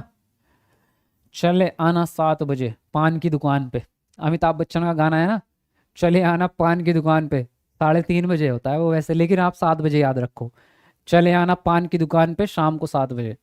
देखिए, एक शिक्षिका पाठ्य वस्तु और फल सब्जियों के कुछ चित्रों का प्रयोग करती है, फिर उसके बाद में बच्चों के साथ चर्चा हो रही है, फिर पूर्व ज्ञान से जुड़ रहा है भाई चीजें, है ना। फिर बच्चे पोषण की संकल्पना को सीख रहे हैं। तो कुल मिला के लर्निंग बाय डूइंग हो रही है। इतनी बात तो समझ में आ रही है कि बच्चे एक्टिव हैं पूरी तरह से, सब में, मतलब एक्टिविटी के माध्यम से सीखना हो रहा है। तो शास्त्रीय अनुबंधन तो नहीं है, क्योंकि शास्त्रीय अनुबंधन होता है व्यवहारवाद, पुनर्बलन भी व्यवहारवाद, सक्रिय अनुबंधन भी व्यवहारवाद, ये तीनों के तीनों व्यवहारवाद। और ये जब हम बात करते हैं लर्निंग बाय डूइंग की, तो लर्निंग बाय डूइंग आता है रचनावाद में, यानी बच्चा ज्ञान की रचना खुद करेगा, तो बच्चा ही ज्ञान का निर्माण कर रहा है। यहां पर डी ऑप्शन आपका राइट जाएगा। समझे कि नहीं समझे बताओ? हम्म, हाँ बढ़िया। बढ़िया, आगे अगले प्रश्न पर चलिए।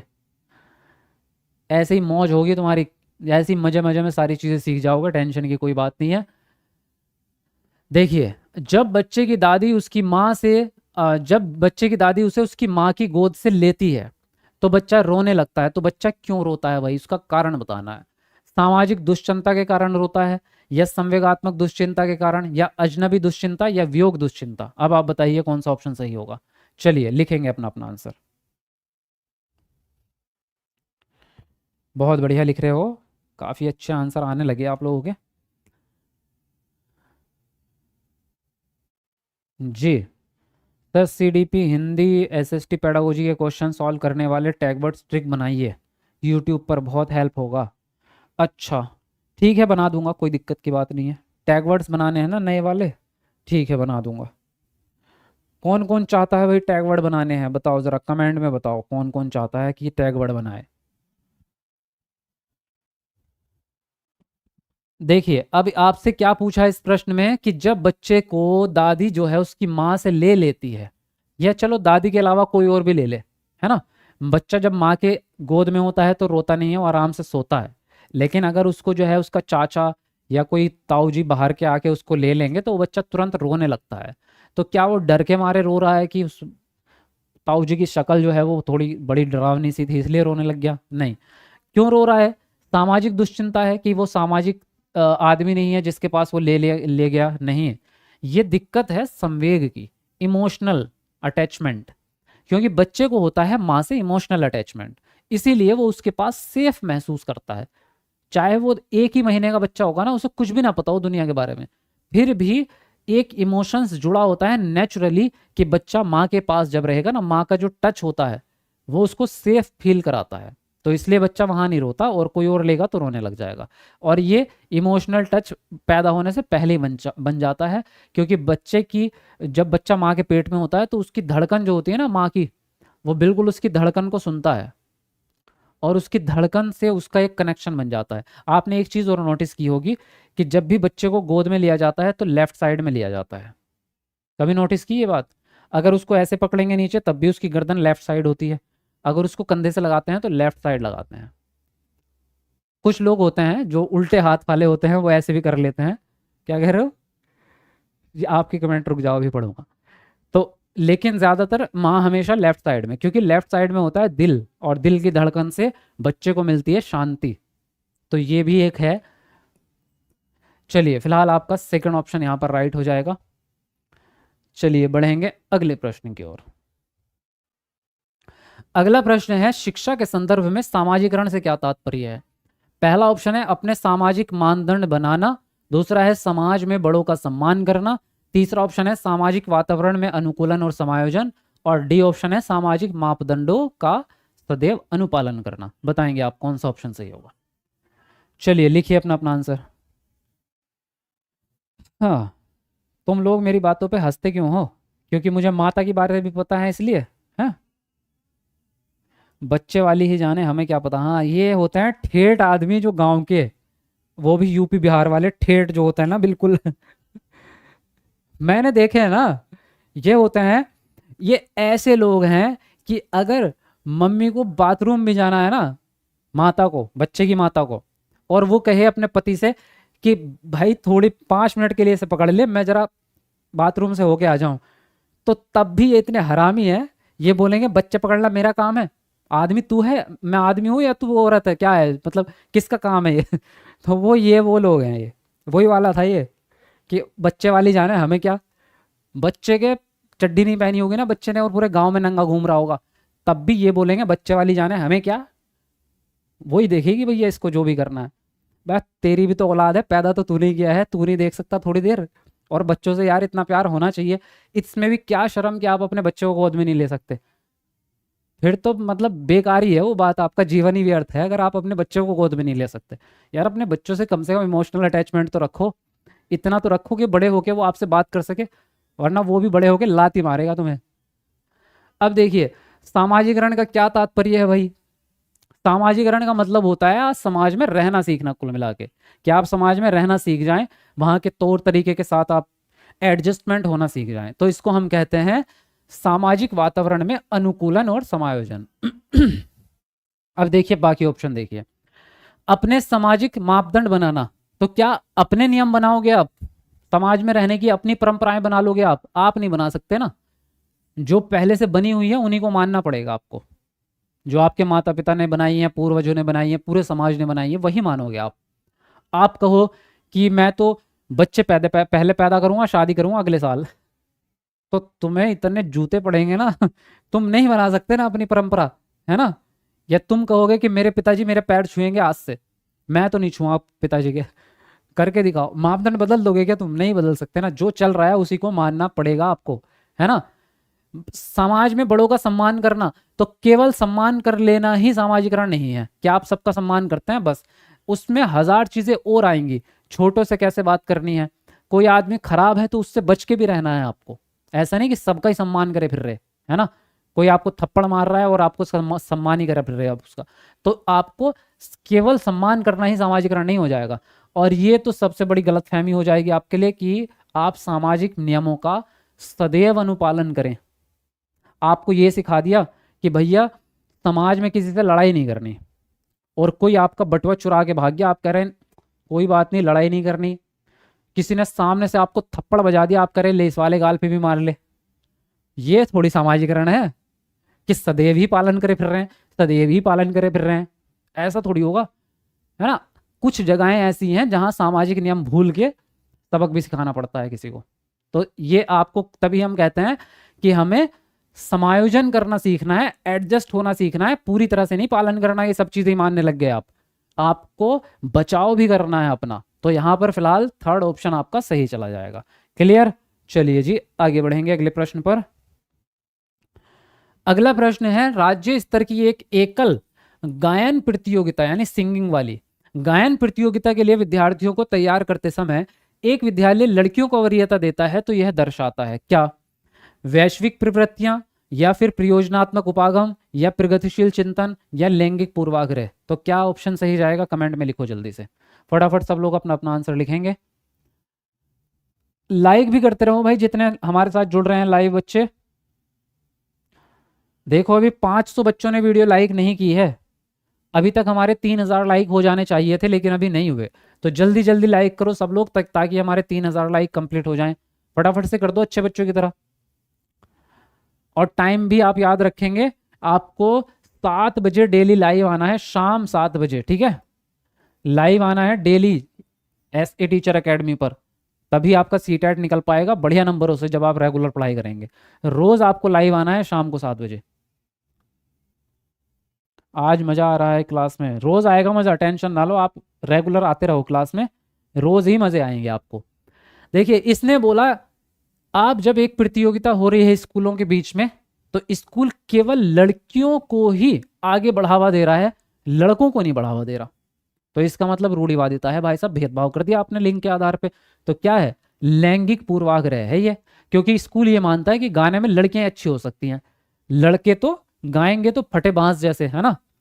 मेरी जिंदगी में आके तूने मेरी जिंदगी बदल दी, आए बदल दी, तो ऐसे ही गाएंगे लड़के तो ये इनकी सोच है। लेकिन कुछ लड़के अच्छे भी गाते हैं भाई, बहुत अच्छा अच्छा गाते हैं। तो आपको ऐसा नहीं करना कि केवल लड़कियों को ही आप आगे बढ़ा रहे हैं, भाई लड़कों को भी बढ़ा लो, है ना। अगर क्रिकेट खेल रहे हैं तो लड़के ही खेलेंगे, लड़कियां नहीं खेल सकती, तो ये भी गलत हो जाएगा। तो आपको कभी भी एक लिंग पर आधारित काम नहीं करना, सभी को मौका देना है। तो आपका जो है फोर्थ ऑप्शन यहां पर सही हो जाएगा। क्लियर। अगला प्रश्न है, वाइगोत्स्की बच्चों के सीखने में निम्नलिखित में से किस कारक की महत्वपूर्ण भूमिका पर बल देते हैं? आनुवंशिक, नैतिक, शारीरिक या सामाजिक? बताओ कौन सा ऑप्शन सही जाएगा, बताओ कमेंट करके जल्दी जल्दी।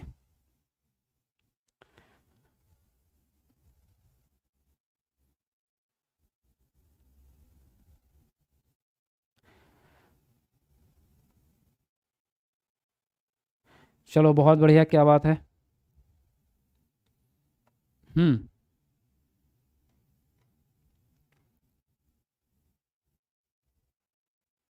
सर मैं भी अच्छा गाती हूँ, अच्छा, बहुत अच्छी बात है।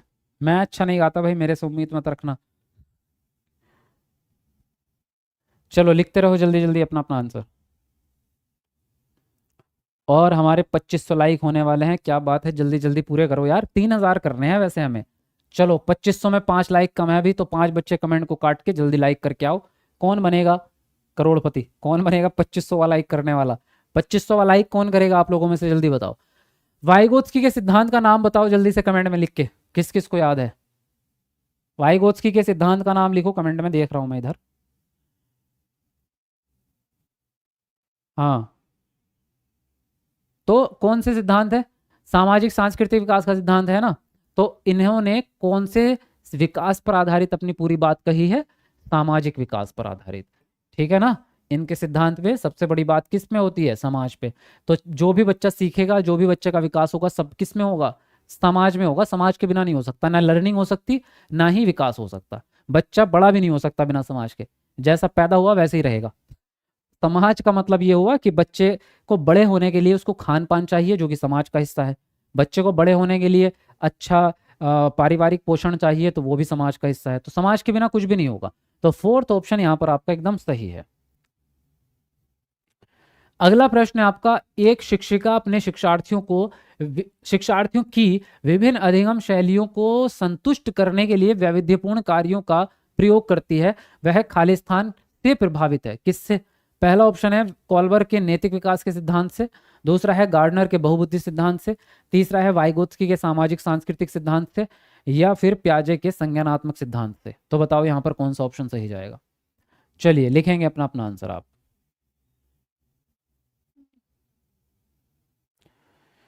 हाँ जी।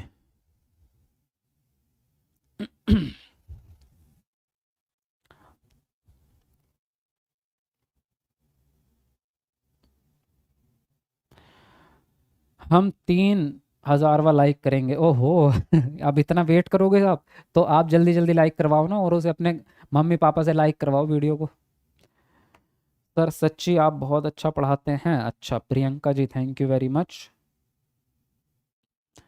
सर यूपी में स्पेशल एजुकेटर को एसटेट विभागीय परीक्षा देना होगा, तो उसके लिए कौन सा सीटेट या यूपीटेट कौन सा कोर्स करना होगा? एसटेट विभागीय परीक्षा, मैं समझा नहीं भाई साहब, पहले मुझे वो बताओ अपना, कौन से लेवल के आप स्पेशल एजुकेटर हैं? कक्षा 1 से 5 तक के हैं आप, कक्षा 6 से 8 तक के हैं, या 9 से 10 तक के हैं, या 10 से 12 तक के हैं? ये बताओ पहले मुझे, उसके हिसाब से बता पाऊंगा मैं आपको, तभी पता चलेगा। ये बताओ पहले। चलिए बाकी आगे प्रश्न सॉल्व करते हैं तब तक। एक शिक्षिका अपने शिक्षार्थियों की विभिन्न अधिगम शैलियों को संतुष्ट करने के लिए वैविध्यपूर्ण तरीका अपनाती है। अब आपने कौन सा आंसर दिया वैसे देख लूं जरा एक बार आपका। बी ऑप्शन दे रहे हैं आप, कुछ लोग ए भी दे रहे हैं, एक दो ने डी भी दिया है, सी भी दिया है। अरे कितने अलग अलग आंसर दे रहे हो, सबके सब डिफरेंट डिफरेंट आंसर आ रहे हैं। तो अब सुनो, जब बात आती है अधिगम शैली की, यानी आपके सीखने का तरीका, तो आपका जो सीखने का तरीका होता है ना, वो डिपेंड करता है आपके दिमाग के आधार पे। दिमाग आपका जैसा काम करेगा वैसी लर्निंग स्टाइल होगा आपका, मानते हो? और जो चीज़ आप सीखते हैं वो भी दिमाग से सीखते हैं। भाई किताब में लिखी हुई चीज़ें पढ़नी है तो जाएगी कहाँ? जाएगी तो दिमाग में, है ना? यानी आपकी बुद्धि से रिलेटेड है। तो जब बात हो रही है बच्चे विभिन्न प्रकार की अधिगम शैली इस्तेमाल कर रहे हैं, तो आपको पढ़ाने के लिए भी वैविध्यपूर्ण तरीका अपनाना पड़ेगा। मतलब ये बच्चे के संज्ञानात्मक विकास से रिलेटेड है, मतलब बच्चे की बुद्धि से रिलेटेड है, पूरा संज्ञानात्मक विकास नहीं कहेंगे। अब देखिए हमारा जो आंसर जाएगा वो जाएगा हार्वर्ड गार्डनर का बहुबुद्धि सिद्धांत। अब यहाँ पे प्याजे का भी दिया है, चलो दो को तो काट देता हूं। तो प्याजे का भी सिद्धांत भी संज्ञानात्मक विकास का है, यानी ये भी दिमाग से रिलेटेड, बुद्धि है ये भी दिमाग से। तो हमने फोर्थ ऑप्शन को क्यों नहीं चुना, इसका कारण आप जरूर जानना चाह रहे होंगे मेरे से, तो मैं आपको इसका कारण बता देता हूं। प्याजे का जो संज्ञानात्मक सिद्धांत है, इन्होंने बच्चे के लर्निंग स्टाइल के बारे में बात नहीं की। इन्होंने बात की है कि बच्चा कैसे कैसे जैसे जैसे वो बड़ा होता जाएगा तो उसका संज्ञानात्मक विकास कैसे कैसे परिपक्व होता चला जाएगा। भाई बच्चा 5 साल का है तो ये चीजें सीख जाएगा, 10 साल का है तो ये चीजें सीख जाएगा, 15 का है तो ये चीजें। तो इन्होंने तो बच्चे की ओवरऑल क्षमताओं के बारे में, यानी संज्ञानात्मक विकास में थिंकिंग भी आ जाएगी, डिसीजन मेकिंग भी आ जाएगी, आपकी मेमोरी याददाश्त भी आ जाएगी, आपकी प्रॉब्लम सॉल्विंग भी आ जाएगी, समस्या समाधान सब कुछ आ जाएगा। तो आपका ऑल ओवर विकासात्मक संज्ञानात्मक विकास कैसे कैसे आगे बढ़ता है, ये बात बोली है प्याजे ने। प्याजे के सिद्धांत में लर्निंग स्टाइल वाली बात नहीं आती, लर्निंग स्टाइल वाली बात आएगी बुद्धि से रिलेटेड। जैसी बुद्धि वैसा लर्निंग स्टाइल। अगर बच्चे की भाषाई बुद्धि बढ़िया है तो वो आपसे कन्वर्सेशन करके ही सब कुछ सीख लेगा, और अगर बच्चे की शारीरिक गतिक बुद्धि ज्यादा अच्छी है तो बच्चे को फिर काम करवाना पड़ेगा एक्टिविटी के माध्यम से, इसलिए बुद्धि डिपेंड करती है। तो आपका जो आंसर जाएगा सेकंड ऑप्शन जाएगा। समझ गए ना? हाँ यस लिख दो एक बार कमेंट में अगर बात समझ में आ गई है तो। हाँ चलिए अगला प्रश्न है आपका, एक शिक्षिका अपने आप को कभी भी प्रश्नों के उत्तर नहीं देती, अपने आप से कभी प्रश्नों के उत्तर नहीं देती, वह अपने विद्यार्थियों को उत्तर देने के लिए समूह चर्चाएं और सहयोगात्मक अधिगम अपनाने के लिए प्रोत्साहित करती है। यह उपागम किस सिद्धांत पर आधारित है? पहला ऑप्शन है अनुदेशनात्मक सामग्री के उचित संगठन, दूसरा है अच्छा उदाहरण प्रस्तुत करना, भूमिका और प्रतिरूप देना, तीसरा ऑप्शन है सीखने की तत्परता, और चौथा ऑप्शन है सक्रिय भागीदारिता। तो बताओ कौन सा ऑप्शन सही जाएगा? लिखेंगे अपना अपना आंसर।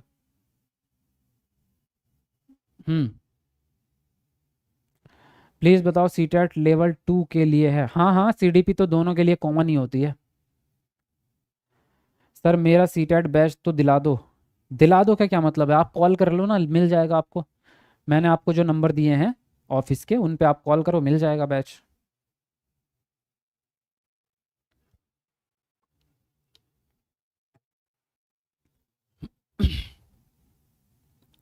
अंदाज मस्त है sir, Shreya Raj thank you जी।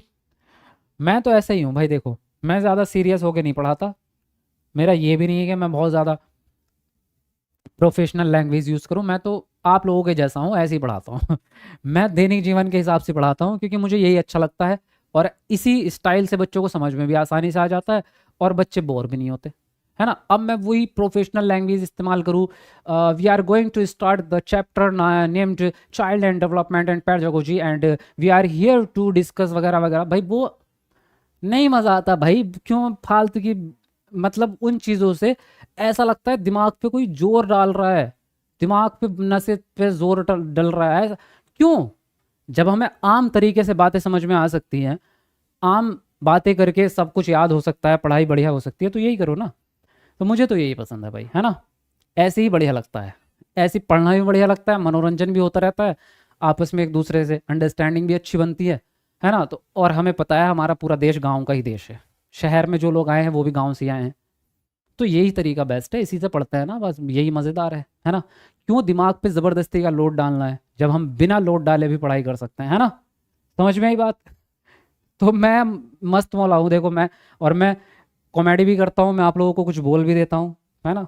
अगर मैं बहुत ज़्यादा ऐसे संभल संभल के एक एक शब्द बोलूँगा कि नहीं जी आप स्टूडेंट हैं आपसे मजाक नहीं कर सकते, तो बड़ा सख्त माहौल हो जाएगा, वही कहते हैं ना कठोर अनुशासन वाला।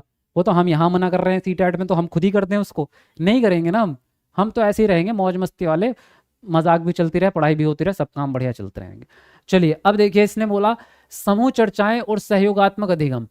समूह बनाएंगे तो उसमें भी बच्चा एक्टिव रहेगा।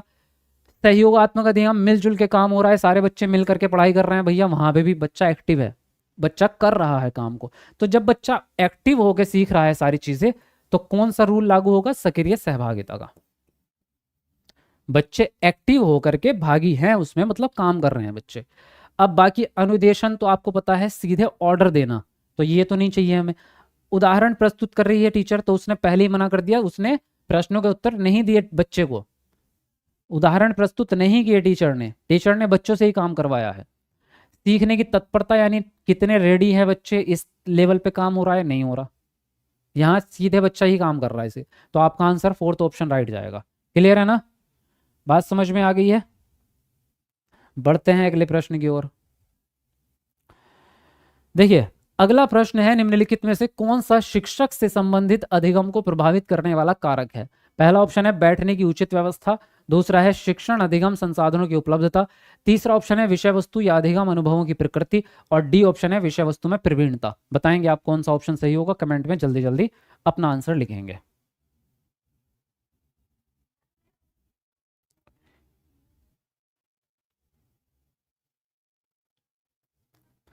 सर रिकॉर्डिंग में नोट्स, या नोट्स रिकॉर्डिंग में तो मिलना बड़ा भारी पड़ जाएगा। मैं आपकी बात समझ पा रहा हूँ, लेकिन रिकॉर्डिंग में तो नहीं है नोट्स हमारे पास, राइटिंग में ही है। आप किसी की हेल्प ले लो, अगर आपके घर में कोई है वो पढ़ के सुना दे आपको, ऐसा कर लो। सीटेड बैच की फीस कितनी है, चलो लास्ट में बताऊंगा, पहले क्लास पूरी होने दो तब बताऊंगा। देखिए इसने बोला आपसे कि निम्नलिखित में से शिक्षक से संबंधित अधिगम को प्रभावित करने वाला कारक कौन सा है। पहले आप बताओ आपके कौन से आंसर राइट है, मैं आपके देख लूं पहले। किसी ने तो ए भी दिया है, किसी ने डी दिया है, और सरला ने थर्ड ऑप्शन बताया है। और बताओ जल्दी जल्दी लिखो। कासिफा ने सेकंड ऑप्शन दिया है, प्यारी रानी सी ऑप्शन। अच्छा, तो डिफरेंट डिफरेंट दे रहे हो आप, कोई फोर्थ बता रहा है, कोई तीसरा बता रहा है, कोई पहला। हाँ चलो देखते हैं भाई किसका सही होता है। इसने बोला है टीचर से संबंधित, ना कि बच्चे से संबंधित, तो ये बात ध्यान में रखनी है। बैठने की व्यवस्था टीचर से संबंधित नहीं है, बैठने की व्यवस्था तो स्कूल का मैनेजमेंट है, स्कूल में जैसी बेंच पड़ी होगी उसी पे बैठोगे। शिक्षण अधिगम संसाधन, यानी संसाधन होते हैं जो टीएलएम होता है, वो भी स्कूल प्रोवाइड कराता है, टीचर से रिलेटेड नहीं है। विषय वस्तु यानी कंटेंट, और अधिगम अनुभवों की प्रकृति, तो विषय वस्तु भी आपका पहले से सिलेबस फाइन होता है, डिफाइन होता है, यानी टीचर के पास सिलेबस आता है, किताब आपकी पहले से बड़ी बनी हुई है, एनसीईआरटी ने बना के रखी है, एनसीईआरटी में जो किताब है उसके हिसाब से आप पढ़ाते हैं। तो ये भी टीचर के अंदर का गुण नहीं है। टीचर का गुण है कि टीचर जो है अपने कंटेंट में कितना प्रवीण है, यानी कितना आता है टीचर को, टीचर को नॉलेज कितनी है। टीचर अपने कंटेंट को, विषय वस्तु कंटेंट को कहते हैं, प्रवीणता परफेक्शन, अपने कंटेंट में कितना परफेक्ट है, अपने सब्जेक्ट को कितनी अच्छी तरह से पढ़ा सकता है टीचर, ये पॉइंट डायरेक्टली टीचर से कनेक्टेड है। तो यहां टीचर से कनेक्टेड ही पूछा था आपसे, तो आंसर फोर्थ वाला सही जाएगा आपका। समझे आप या नहीं समझे बताओ, है ना। चलिए अगले प्रश्न पे आते हैं। अगला प्रश्न है, कॉलबर्ग के अनुसार शिक्षक बच्चों में नैतिक मूल्यों का विकास कैसे कर सकता है। पहला ऑप्शन है धार्मिक शिक्षा को महत्व देकर, दूसरा है आपका व्यवहार के स्पष्ट नियम बनाकर, तीसरा ऑप्शन है नैतिक मुद्दों पर आधारित चर्चाओं में उन्हें शामिल करके, फोर्थ है आपका कैसे व्यवहार किया जाना चाहिए इस पर कठोर निर्देश देकर। तो बताएंगे आप कौन सा ऑप्शन सही जाएगा, लिखेंगे आंसर। चलो हमारे 2700 लाइक होने वाले हैं भाई, जल्दी जल्दी करो सब लोग लाइक, 3-4 लाइक बचे हैं अभी 2700 में, तो कमेंट को नीचे करके लाइक बटन दबा दो जल्दी से अच्छे बच्चों की तरह।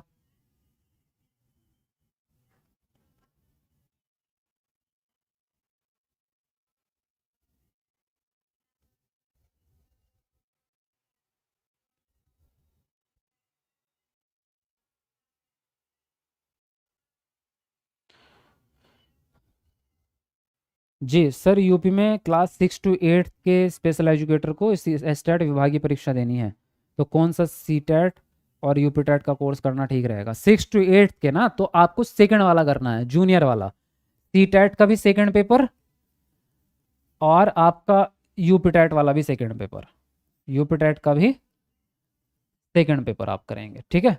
6 to 8 वाला होता है सेकंड पेपर, तो सेकंड पेपर आप करेंगे, क्लियर जी। और कुछ तो नहीं था सर? प्लीज़ एक बार मेरा भी बता दीजिए, क्या बताना है अंशु जी? सर यूट्यूब पर सबसे बेस्ट टीचर हो आप? अच्छा, यूट्यूब पे आपके जैसा कोई नहीं पढ़ा सकता, सचिन सर भी नहीं आपके जैसा पढ़ा सकते। अच्छा चलो कोई बात नहीं रीतू जी, थैंक यू वेरी मच। बाकी किसी का नाम मत लिया करो, आपत्ति हो जाती है ना, तो नाम वाम मत लिया करो। देखो, कॉलबर्ग के अनुसार शिक्षक बच्चों में नैतिक मूल्यों का विकास कैसे कर सकते हैं? अब नैतिक चीजें सिखाने के लिए सबसे बेस्ट तरीका होता है चर्चा करना, जो कि मेरा भी फेवरेट है और सी टेट का भी फेवरेट है। क्योंकि नैतिक विकास अगर आपको सिखाने हैं ना, संस्कार जिसको कहते हैं हम, बच्चे को अगर संस्कार सिखाने हैं, तो भाई बैठ के आराम से बच्चे से बात करो, जो कि ज्यादातर माँ बाप नहीं करते। क्या करते हैं, बच्चे को या तो डांट के बताएंगे, ये गलती कर दी तूने, ये कर दिया, वो कर दिया, ऐसी वाली बातें, या फिर उसको मारेंगे पीटेंगे, है ना, या उसको ताने देते हैं कि फला का शर्मा जी का लौंडा तो ये काम कर दिया, तेरे से ये भी नहीं हो रहा। तो आपके तरीके गलत हैं। फिर आपका दो तरीके सबसे बेस्ट हैं। एक होता है आदर्श रूप बनना, यानी जैसा काम आप करेंगे बच्चे आपको देख के वही करेंगे। और दूसरा काम होता है कि उनको बैठ के आराम से उनसे बात करो, उनके मन की बात जानो, फिर उनको सेटिस्फाई करो उनकी बात को समझा करके। ये तरीका सबसे बेस्ट तरीका है, इसके अलावा कोई तरीका दुनिया का सबसे बेस्ट नहीं होता, ठीक है। धार्मिक शिक्षा भी अच्छी बात है, धार्मिक शिक्षा देने से भी नैतिकता आती है, लेकिन सबसे बेस्ट नहीं है कि धार्मिक शिक्षा ही सब कुछ सिखा देगी, क्योंकि धार्मिक शिक्षा में बच्चे का 100% इंटरेस्ट भी नहीं होता, कुछ हद तक होता है। लेकिन समाज में रहना सीखने के लिए कुछ चीजें सामाजिक रूप से भी सीखनी पड़ती है, क्योंकि पूरी धार्मिक शिक्षा आपके समाज पे अप्लाई नहीं हो पाती। क्योंकि धर्म तो ये कहता है एक चींटी भी मत मारो, लेकिन जैसे ही आप बाहर निकलते हैं घर से बाहर, तो कोई वहां से आपके ऊपर पानी फेंक के मार देगा, आप क्या करोगे? उसको बोलोगे थैंक यू भाई साहब, आपने हमें नहला दिया, बहुत अच्छा काम किया, ये करोगे आप? तो थोड़ा सा आपको सामाजिक चीजें सीखनी पड़ेंगी, है ना। फिलहाल आपका जो है थर्ड ऑप्शन राइट हो जाएगा यहाँ पर। चलिए नेक्स्ट देखते हैं क्या पूछ रहा है भाई आपसे। छोटे शिक्षार्थियों को कक्षा कक्ष में समवयस्कों के साथ अंतःक्रिया करने के लिए प्रोत्साहित करना चाहिए, जिससे पहला ऑप्शन है वे एक दूसरे से प्रश्नों के उत्तर सीख सकें, दूसरा है पाठ्यक्रम को बहुत जल्दी पूरा कर सकें, तीसरा है आपका वे पढ़ने के दौरान सामाजिक कौशल सीख सकें, और फोर्थ है शिक्षक कक्षा कक्ष को बेहतर तरीके से नियंत्रित कर सकें। बताइए यहाँ पर कौन सा ऑप्शन सही जाएगा आपका? लिखेंगे अपना अपना आंसर।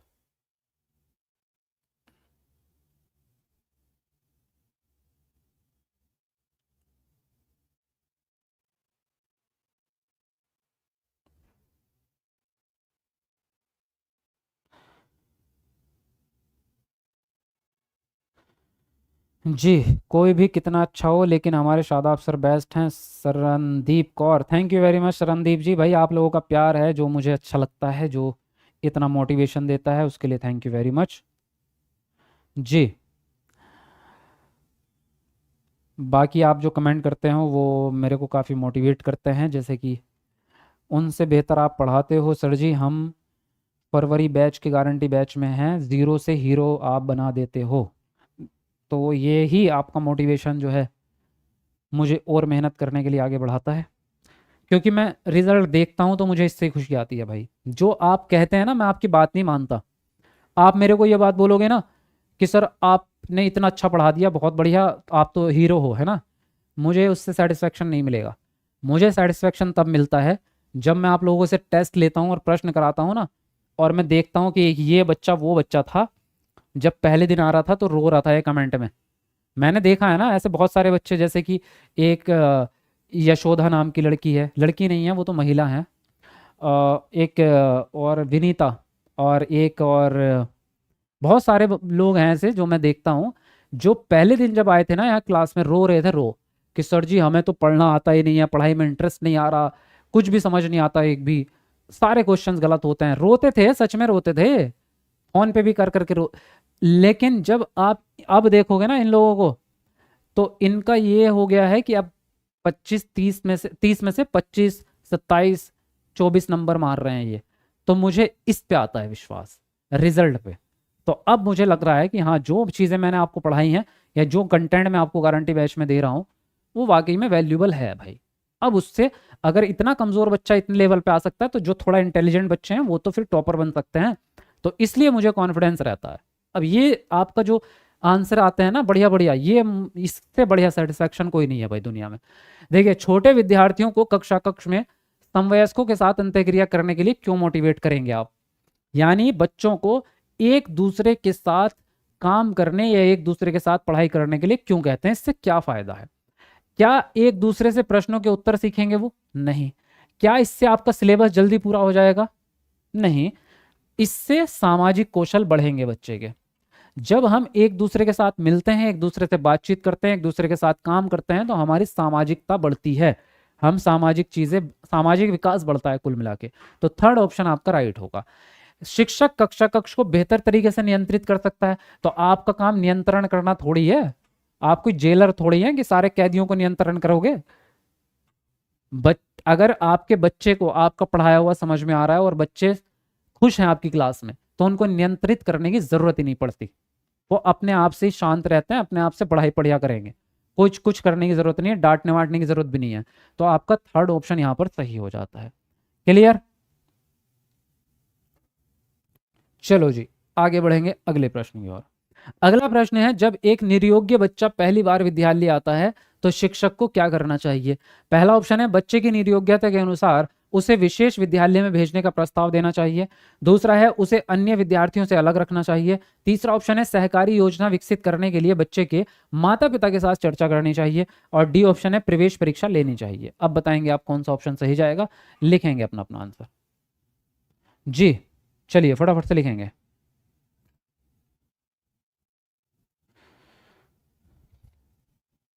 क्या सोशल साइंस की क्लास आप लेंगे? मैं सोशल साइंस नहीं पढ़ाता, सोशल साइंस हमारे अखिलेश सर पढ़ाते हैं। हाँ, हमारे यहाँ ऐसे टीचर एकेडमी में सब्जेक्ट आपको सारे मिलेंगे, लेकिन टीचर अलग अलग है ना सब्जेक्ट के। यस सर, आपकी टीचिंग से ही कॉन्फिडेंस आया है जी, थैंक यू। आप टीचर के साथ साथ एक्टर भी हो? हाँ हाँ हूँ, आप लोग देख लेते हो है ना। कोई बात नहीं, वो तो मेरा शौक है, वो साइड बाय साइड है ना। यस सर, आप सही बोल रहे हो मेरे बारे में। यशोदा जी लाइव हैं? अरे यशोदा जी मैंने आपके बारे में बता दिया कि रो रही थी आप बुरा मत मानना है, लाइव हैं अभी चलो कोई बात नहीं। देखिए, इन्होंने बोला जब एक निर्योग्य बच्चा पहली बार विद्यालय आता है, यानी निर्योग्य मतलब विकलांग बच्चा जब स्कूल आता है, तो आप क्या करेंगे? बच्चे की निर्योग्यता के अनुसार उसे विशेष विद्यालय में भेजेंगे? नहीं। अगर आप उसको दूसरे स्कूल में भेजेंगे तो आपकी समावेशी शिक्षा तो खत्म हो जाएगी। समावेशी शिक्षा तो ये कहती है कि सबका एडमिशन लो, एक साथ पढ़ाओ। उसे अन्य विद्यार्थियों से अलग करेंगे, अलग भी नहीं रखेंगे उसको। सहकारी योजना विकसित करने के लिए बच्चे के माता पिता के साथ चर्चा करेंगे। हाँ, ये ठीक है आपका। सहकारी मतलब सहकारी का मतलब सहभागी होता है कि सारे बच्चे एक साथ मिलकर के सीखें। इसके लिए आप बच्चे के माता पिता से डिस्कस कर सकते हैं कि इस बच्चे को क्या पसंद है, क्या पसंद नहीं है, बच्चा कितना घुल मिल सकता है दूसरे बच्चों के साथ। इसके अंदर कोई ऐसा व्यवहार तो नहीं है कि ये दूसरे बच्चों को मारेगा पीटेगा, ऐसा तो कुछ नहीं है। तो माता पिता से एक बार आप डिस्कस कर लेंगे तो आपको उसके बारे में नॉलेज मिल जाएगी। फिर आप सहकारी यानी समावेशी शिक्षा दे सकते हैं। तो थर्ड ऑप्शन आपका ठीक है। क्लियर? समझ गए आप? चलो जी, नेक्स्ट क्वेश्चन क्या है आपका, पूछते हैं। अगला प्रश्न है, प्याजे के संज्ञानात्मक विकास के चरणों के अनुसार इंद्रिय गामक यानी संवेदी परक अवस्था किसके साथ संबंधित है? पहला ऑप्शन है अनुकरण, स्मृति और मानसिक निरूपण। दूसरा है तार्किक रूप से समस्या समाधान की योग्यता। तीसरा है विकल्पों के निर्वचन और विश्लेषण करने की योग्यता। फोर्थ है आपका सामाजिक मुद्दों से सरोकार। बताएंगे आप कौन सा ऑप्शन यहां पर सही जाएगा? चलिए लिखेंगे जल्दी से, और जल्दी जल्दी लाइक करो सब लोग। हमारे जो है 2800 लाइक कंप्लीट होने वाले हैं, लेकिन हमें करने हैं 3000 लाइक। जब तक 3000 लाइक कंप्लीट नहीं होंगे ना, तब तक जाने नहीं दूंगा एक को भी। सब लोग जल्दी लाइक करो।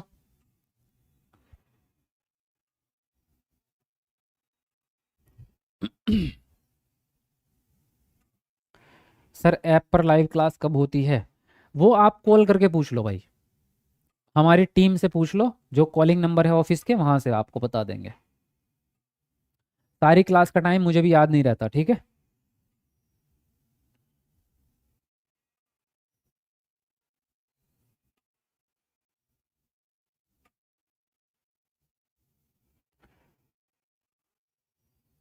अब देखिए इसने क्या बोला, इसने बोला पहली अवस्था के गुण बता दो। क्लियर, सीधी सीधी बात बस यही है कि पहली अवस्था किस चीज से संबंधित है। देखो, पहली अवस्था जो होती है वो जन्म से लेके 2 साल तक की होती है ना।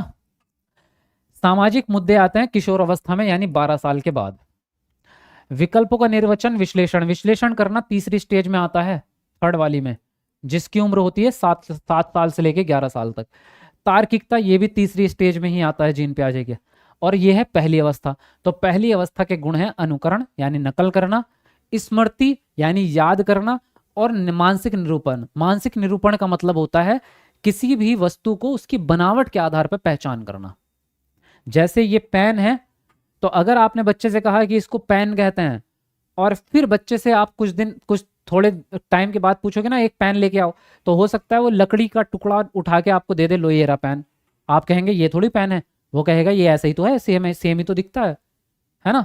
ऐसे ही सेम अगर आप बच्चे को जो है, जैसे एक बिस्किट होता है ना, गोल गोल होता है, तो आप बिस्किट खिलाते हैं बच्चे को एक बार, तो बच्चा बिस्किट खाएगा। फिर अगर उसको कहीं ऐसे बोतल का ढक्कन मिलेगा ना और वो गोल गोल रहेगा, तो वो उसको उठा के भी खाने लगेगा, क्योंकि उसको लगेगा ये भी बिस्किट है। मतलब बच्चा इस स्टेज में वस्तुओं को उनके आकार के, उनकी बनावट के आधार पर पहचानता है, उसके गुण नहीं पता होते उसको। ये बातें अभी एक सिद्धांत आएगा आपका आगे चल के, वो वाला वैन हिले का, उसमें मैं आपको ये पूरी डिटेल में समझाऊंगा ये चीज। लेकिन जीन पियाजे के सिद्धांत में बस इतने ही गुण हैं। तो जीन पियाजे के सिद्धांत के अनुसार पहली अवस्था के गुण जो है वो फर्स्ट ऑप्शन में दिए गए हैं आपके। क्लियर, तो यहां पर पहला ऑप्शन आपका सही हो जाएगा। चलिए नेक्स्ट प्रश्न क्या है, देखो।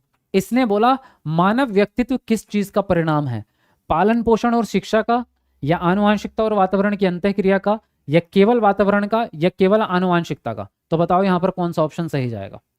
चलिए लिखेंगे अपना आंसर। और आप लोग ये बताओ, इंस्टाग्राम कौन कौन चलाता है आप लोगों में से? कौन कौन इंस्टाग्राम चलाता है? सभी चलाते होंगे, आजकल तो सब चलाते हैं। इंस्टाग्राम पे आईडी तो है ना, तो इंस्टाग्राम पे मुझे फॉलो कर लो सब लोग जल्दी से, क्योंकि इंस्टाग्राम पे भी आपको मैं अपडेट रहूंगा। बाकी जो है आपको मेरे फोटो भी देखने को मिलेंगे सुंदर सुंदर से, है ना। तो कर लो, जाओ इंस्टाग्राम पे फॉलो करो। और इंस्टाग्राम पे मेरी आईडी है द शादाब आलम, ठीक है, ये आईडी है, ठीक है। तो इंस्टा पे वो कर लो, इसको सर्च करके फॉलो कर लो। सभी चलाते हो, यस आ रहे हैं आपके। गुड सर, आपके तरीके अच्छे लगे। अच्छा, थैंक यू सर, आपके साथ हम। हाँ हाँ, साथ ही हो, क्या दिक्कत है भाई। चलिए अब देखिए इसने पूछा गया है, मानव व्यक्तित्व किस चीज का परिणाम है, पालन पोषण और शिक्षा तो वातावरण का हिस्सा हो गया, आनुवंशिकता तो इसमें आई नहीं। तो हमारा सेकंड ऑप्शन जाएगा आनुवंशिकता और वातावरण दोनों, क्योंकि मानव विकास या मानव की पर्सनैलिटी केवल किसी एक चीज से नहीं बनेगी, केवल आनुवंशिकता से भी नहीं बनेगी और केवल वातावरण से भी नहीं। जब दोनों चीजों को हम मिलाएंगे तब जाके आपकी पर्सनैलिटी तैयार होती है। तो आंसर जाएगा आपका सेकंड वाला ऑप्शन, ठीक है। मैंने फॉलो कर रखा है आपको, अच्छा आपने पहले से कर रखा है, चलो अच्छी बात है, बहुत बढ़िया। जिसने नहीं कर रखा जल्दी इंस्टाग्राम पे जाके मुझे फॉलो कर लो। बाकी आज की क्लास यहीं पर समाप्त होती है, और वीडियो को लाइक कर दो, क्योंकि अभी देखो 3000 लाइक में थोड़ी सी कमी रह रही है, तो लाइक करके जाना 3000 पूरे। और नए स्टूडेंट जितने भी हैं चैनल को सब्सक्राइब कर लो। बाकी जिन्होंने गारंटी बैच नहीं लिया वो गारंटी बैच ले लो, क्योंकि आपको देखो रिजल्ट तो पता चल रहा है। बाकी बच्चे आपके सामने लाइव में ही फीडबैक देते हैं कि पहले ये 0 थे, बिल्कुल इनको एक प्रश्न भी नहीं आता था, और कुछ ही दिन के अंदर अंदर इनमें अब ये 30 में से 22, 23, 25 नंबर सही करने लग गए। इसका मतलब गारंटी बेस्ट से बेस्ट कोई नहीं हो सकता, और 100% गारंटी होती है पास कराने की। बताओ मुझे कौन कौन बच्चे ऐसे हैं जो गारंटी बैच अभी नहीं ले पाए हैं और लेना चाहते हैं। तो जरा कमेंट में एक बार यस लिखो, कौन कौन लोग हैं, कौन कौन लोग ऐसे हैं जो अभी तक गारंटी बैच नहीं लिया जिन्होंने और लेना चाहते हैं। एक बार यस लिखो कमेंट में। और कैसे लेंगे वो मैं आपको बता देता हूँ।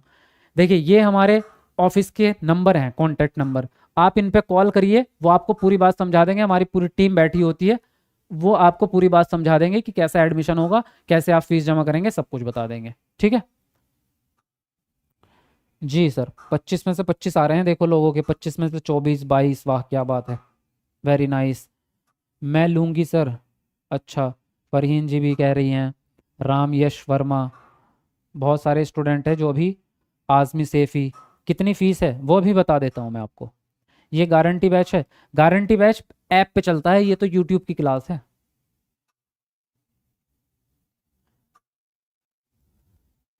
हाँ, मुझे भी लेना है। हाँ, मैं फीस बता देता हूँ, उसकी चिंता मत करो। देखो, पहली चीज़ तो इसमें है कि ये सीटेट और यूपीटेट का दोनों का अलग अलग बैच है। तो जो बच्चे यूपी वाले हैं वो तो दोनों बैच लेना, क्योंकि आपके लिए दोनों कंपलसरी है, आपको सीटेट भी पास करना है, यूपीटेट भी। जो लोग यूपी के नहीं हैं वो केवल सीटेट का ले लेना। अब ये जो बैच है आपके, ये गारंटी वाले बैच हैं। ये नॉर्मल बैच नहीं है, जैसे आपको बाकी जगह सब जगह मिलता होगा कि नॉर्मल बैच आप देते हैं और पास होंगे फेल होंगे कोई मतलब नहीं। इसमें हम आपको पास करा के ही छोड़ते हैं। इसमें 100% गारंटी आपको लिखित में मिलती है कि आप पास ही होंगे। आप 100% पास होंगे, वो भी पहले अटेम्प्ट में ही। अगर आप पास नहीं हुए तो क्या होगा, अब आप सवाल ही करेंगे। तो आपकी पूरी फीस वापस कर देंगे हम, या अगले साल आप फ्री पढ़ेंगे, आपका 1 रुपया भी नहीं लगेगा। पूरे साल भर, आगे के 1 साल तक आपको, जब तक आपका एग्जाम पास नहीं होता, चाहे 1 साल लगे फिर 2 साल लगे, आपको फ्री पढ़ाएंगे हम। इतनी बड़ी गारंटी दे कोई हिंदुस्तान में तो बताना। इतनी बड़ी गारंटी आपको पूरे हिंदुस्तान में कहीं नहीं मिलेगी। क्यों? क्योंकि हमारे जो कंटेंट है ना, वो कंटेंट इतना परफेक्ट है कि उसमें से 150 में से 150 नंबर फंसा के दूंगा आपको, एक भी प्रश्न अलग से नहीं आएगा। इसलिए आप 100% पास होंगे। और हमारी मेहनत भी देखो बहुत तगड़ी होती है। आपने तो मेरी यूट्यूब पे टीचिंग देख ली कि क्लास कैसी करता हूं मैं, तो सोचो बैच में कैसी क्लास होती होगी, क्योंकि बैच में तो आप प्रीमियम पढ़ रहे हैं, तो बैच में इससे भी बेस्ट क्लास होती है। अब फीस कितनी है, मैं इसलिए बता रहा था क्योंकि फीस थोड़ी ज़्यादा रहेगी इसकी, क्योंकि ये गारंटी बैच है, तो इसकी नॉर्मल बैचों से तुलना मत करना। इसमें जब आप कह दिया हमने कि एक बार में आप पास हो जाएंगे, तो फीस थोड़ी ज़्यादा होगी, क्योंकि हमारा खर्च और मेहनत ज़्यादा होगी। लेकिन उस पर आपको डिस्काउंट दे दूंगा मैं। फीस जो है वो आपकी इसकी 9,000 रुपये है, और इस पे विद डिस्काउंट आपकी फीस जो है वो होती है आपकी 6,000 रुपये। यानी कि ये बैच आपको अभी कितने में मिल रहा है, 6,000 रुपये में ये बैच अभी। आप हमारे ऐसे टीचर अकेडमी ऐप पे जाएंगे, वहां भी 6,000 रुपये में। लेकिन अगर अभी जो है ज़्यादा लोग होंगे बैच लेने वाले, कि भाई यहाँ पे मैं कमेंट देखूंगा आपकी, तो कौन कौन बैच अभी लेगा कल को जो लोग बैच लेंगे वो एक बार कमेंट में यस लिख दो। अगर मैं देखूंगा यस वाली संख्या बहुत ज़्यादा है, तो फिर मैं आपको इस पर डिस्काउंट और ज़्यादा दे दूंगा, इसकी फीस थोड़ी कम हो जाएगी। अगर कम बच्चे रहेंगे थोड़े से तो फिर नहीं हो पाएगा। तो एक बार कमेंट में यस लिख के बता दो कितने लोग हैं, मैं काउंट कर लूँ, फिर उसे हिसाब से बता दूंगा कितना डिस्काउंट कर सकते हैं हम। किस नाम से है? एस टीचर अकेडमी नाम से ही है, जो चैनल का नाम है वही है, ऐप का नाम भी वही है जो चैनल का नाम है।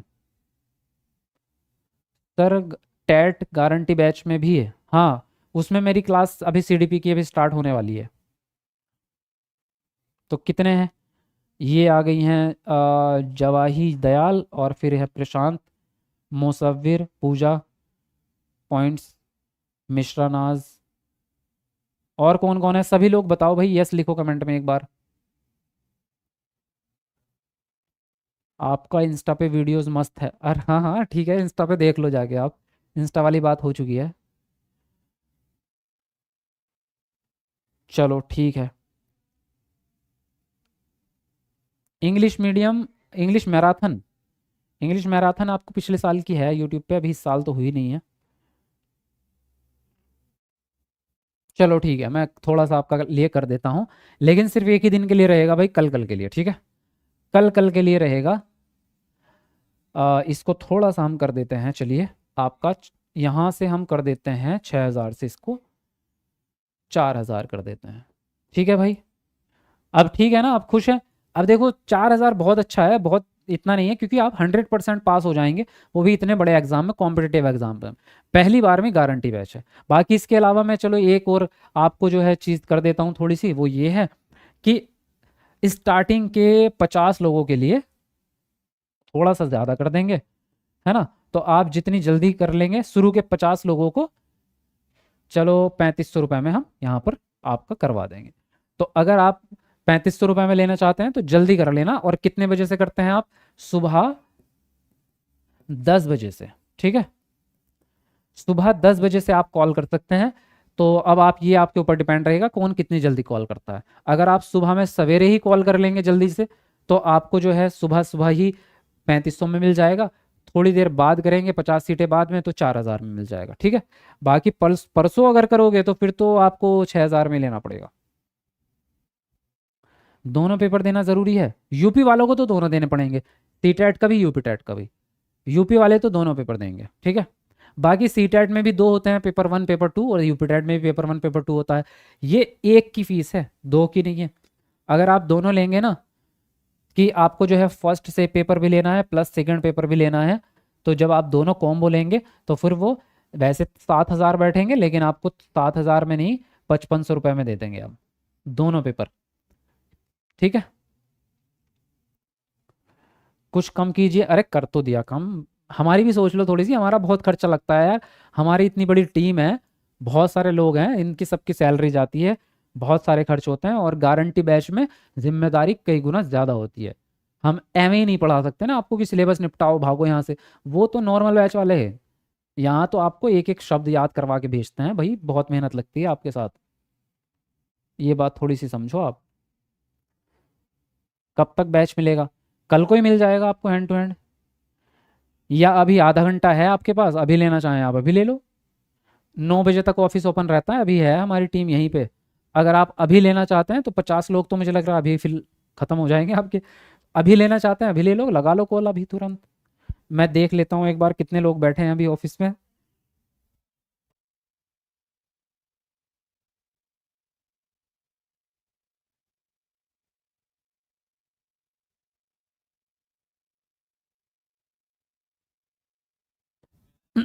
ठीक है भाई, अभी कर लो, कम है वैसे, सारे लोग तो नहीं है ऑफिस में, चले गए कुछ लोग तो, लेकिन आप कर लो कॉल अभी, जितने भी आपके कॉल अटेंड हो पाएंगे हो जाएंगे, बाकी सुबह को कर लेना, ठीक है। तो कल कल के लिए ये रहेगा आपका, बाकी परसों को फिर 6,000 में मिलेगा। चलिए ठीक है, तो आज की क्लास यहीं पर समाप्त होती है, मिलते हैं आपसे फिर नेक्स्ट क्लास में, है ना। तब तक के लिए bye bye, take care, good night. बाकी नंबर का स्क्रीनशॉट ले लेना ताकि आप कॉल लगा सकें।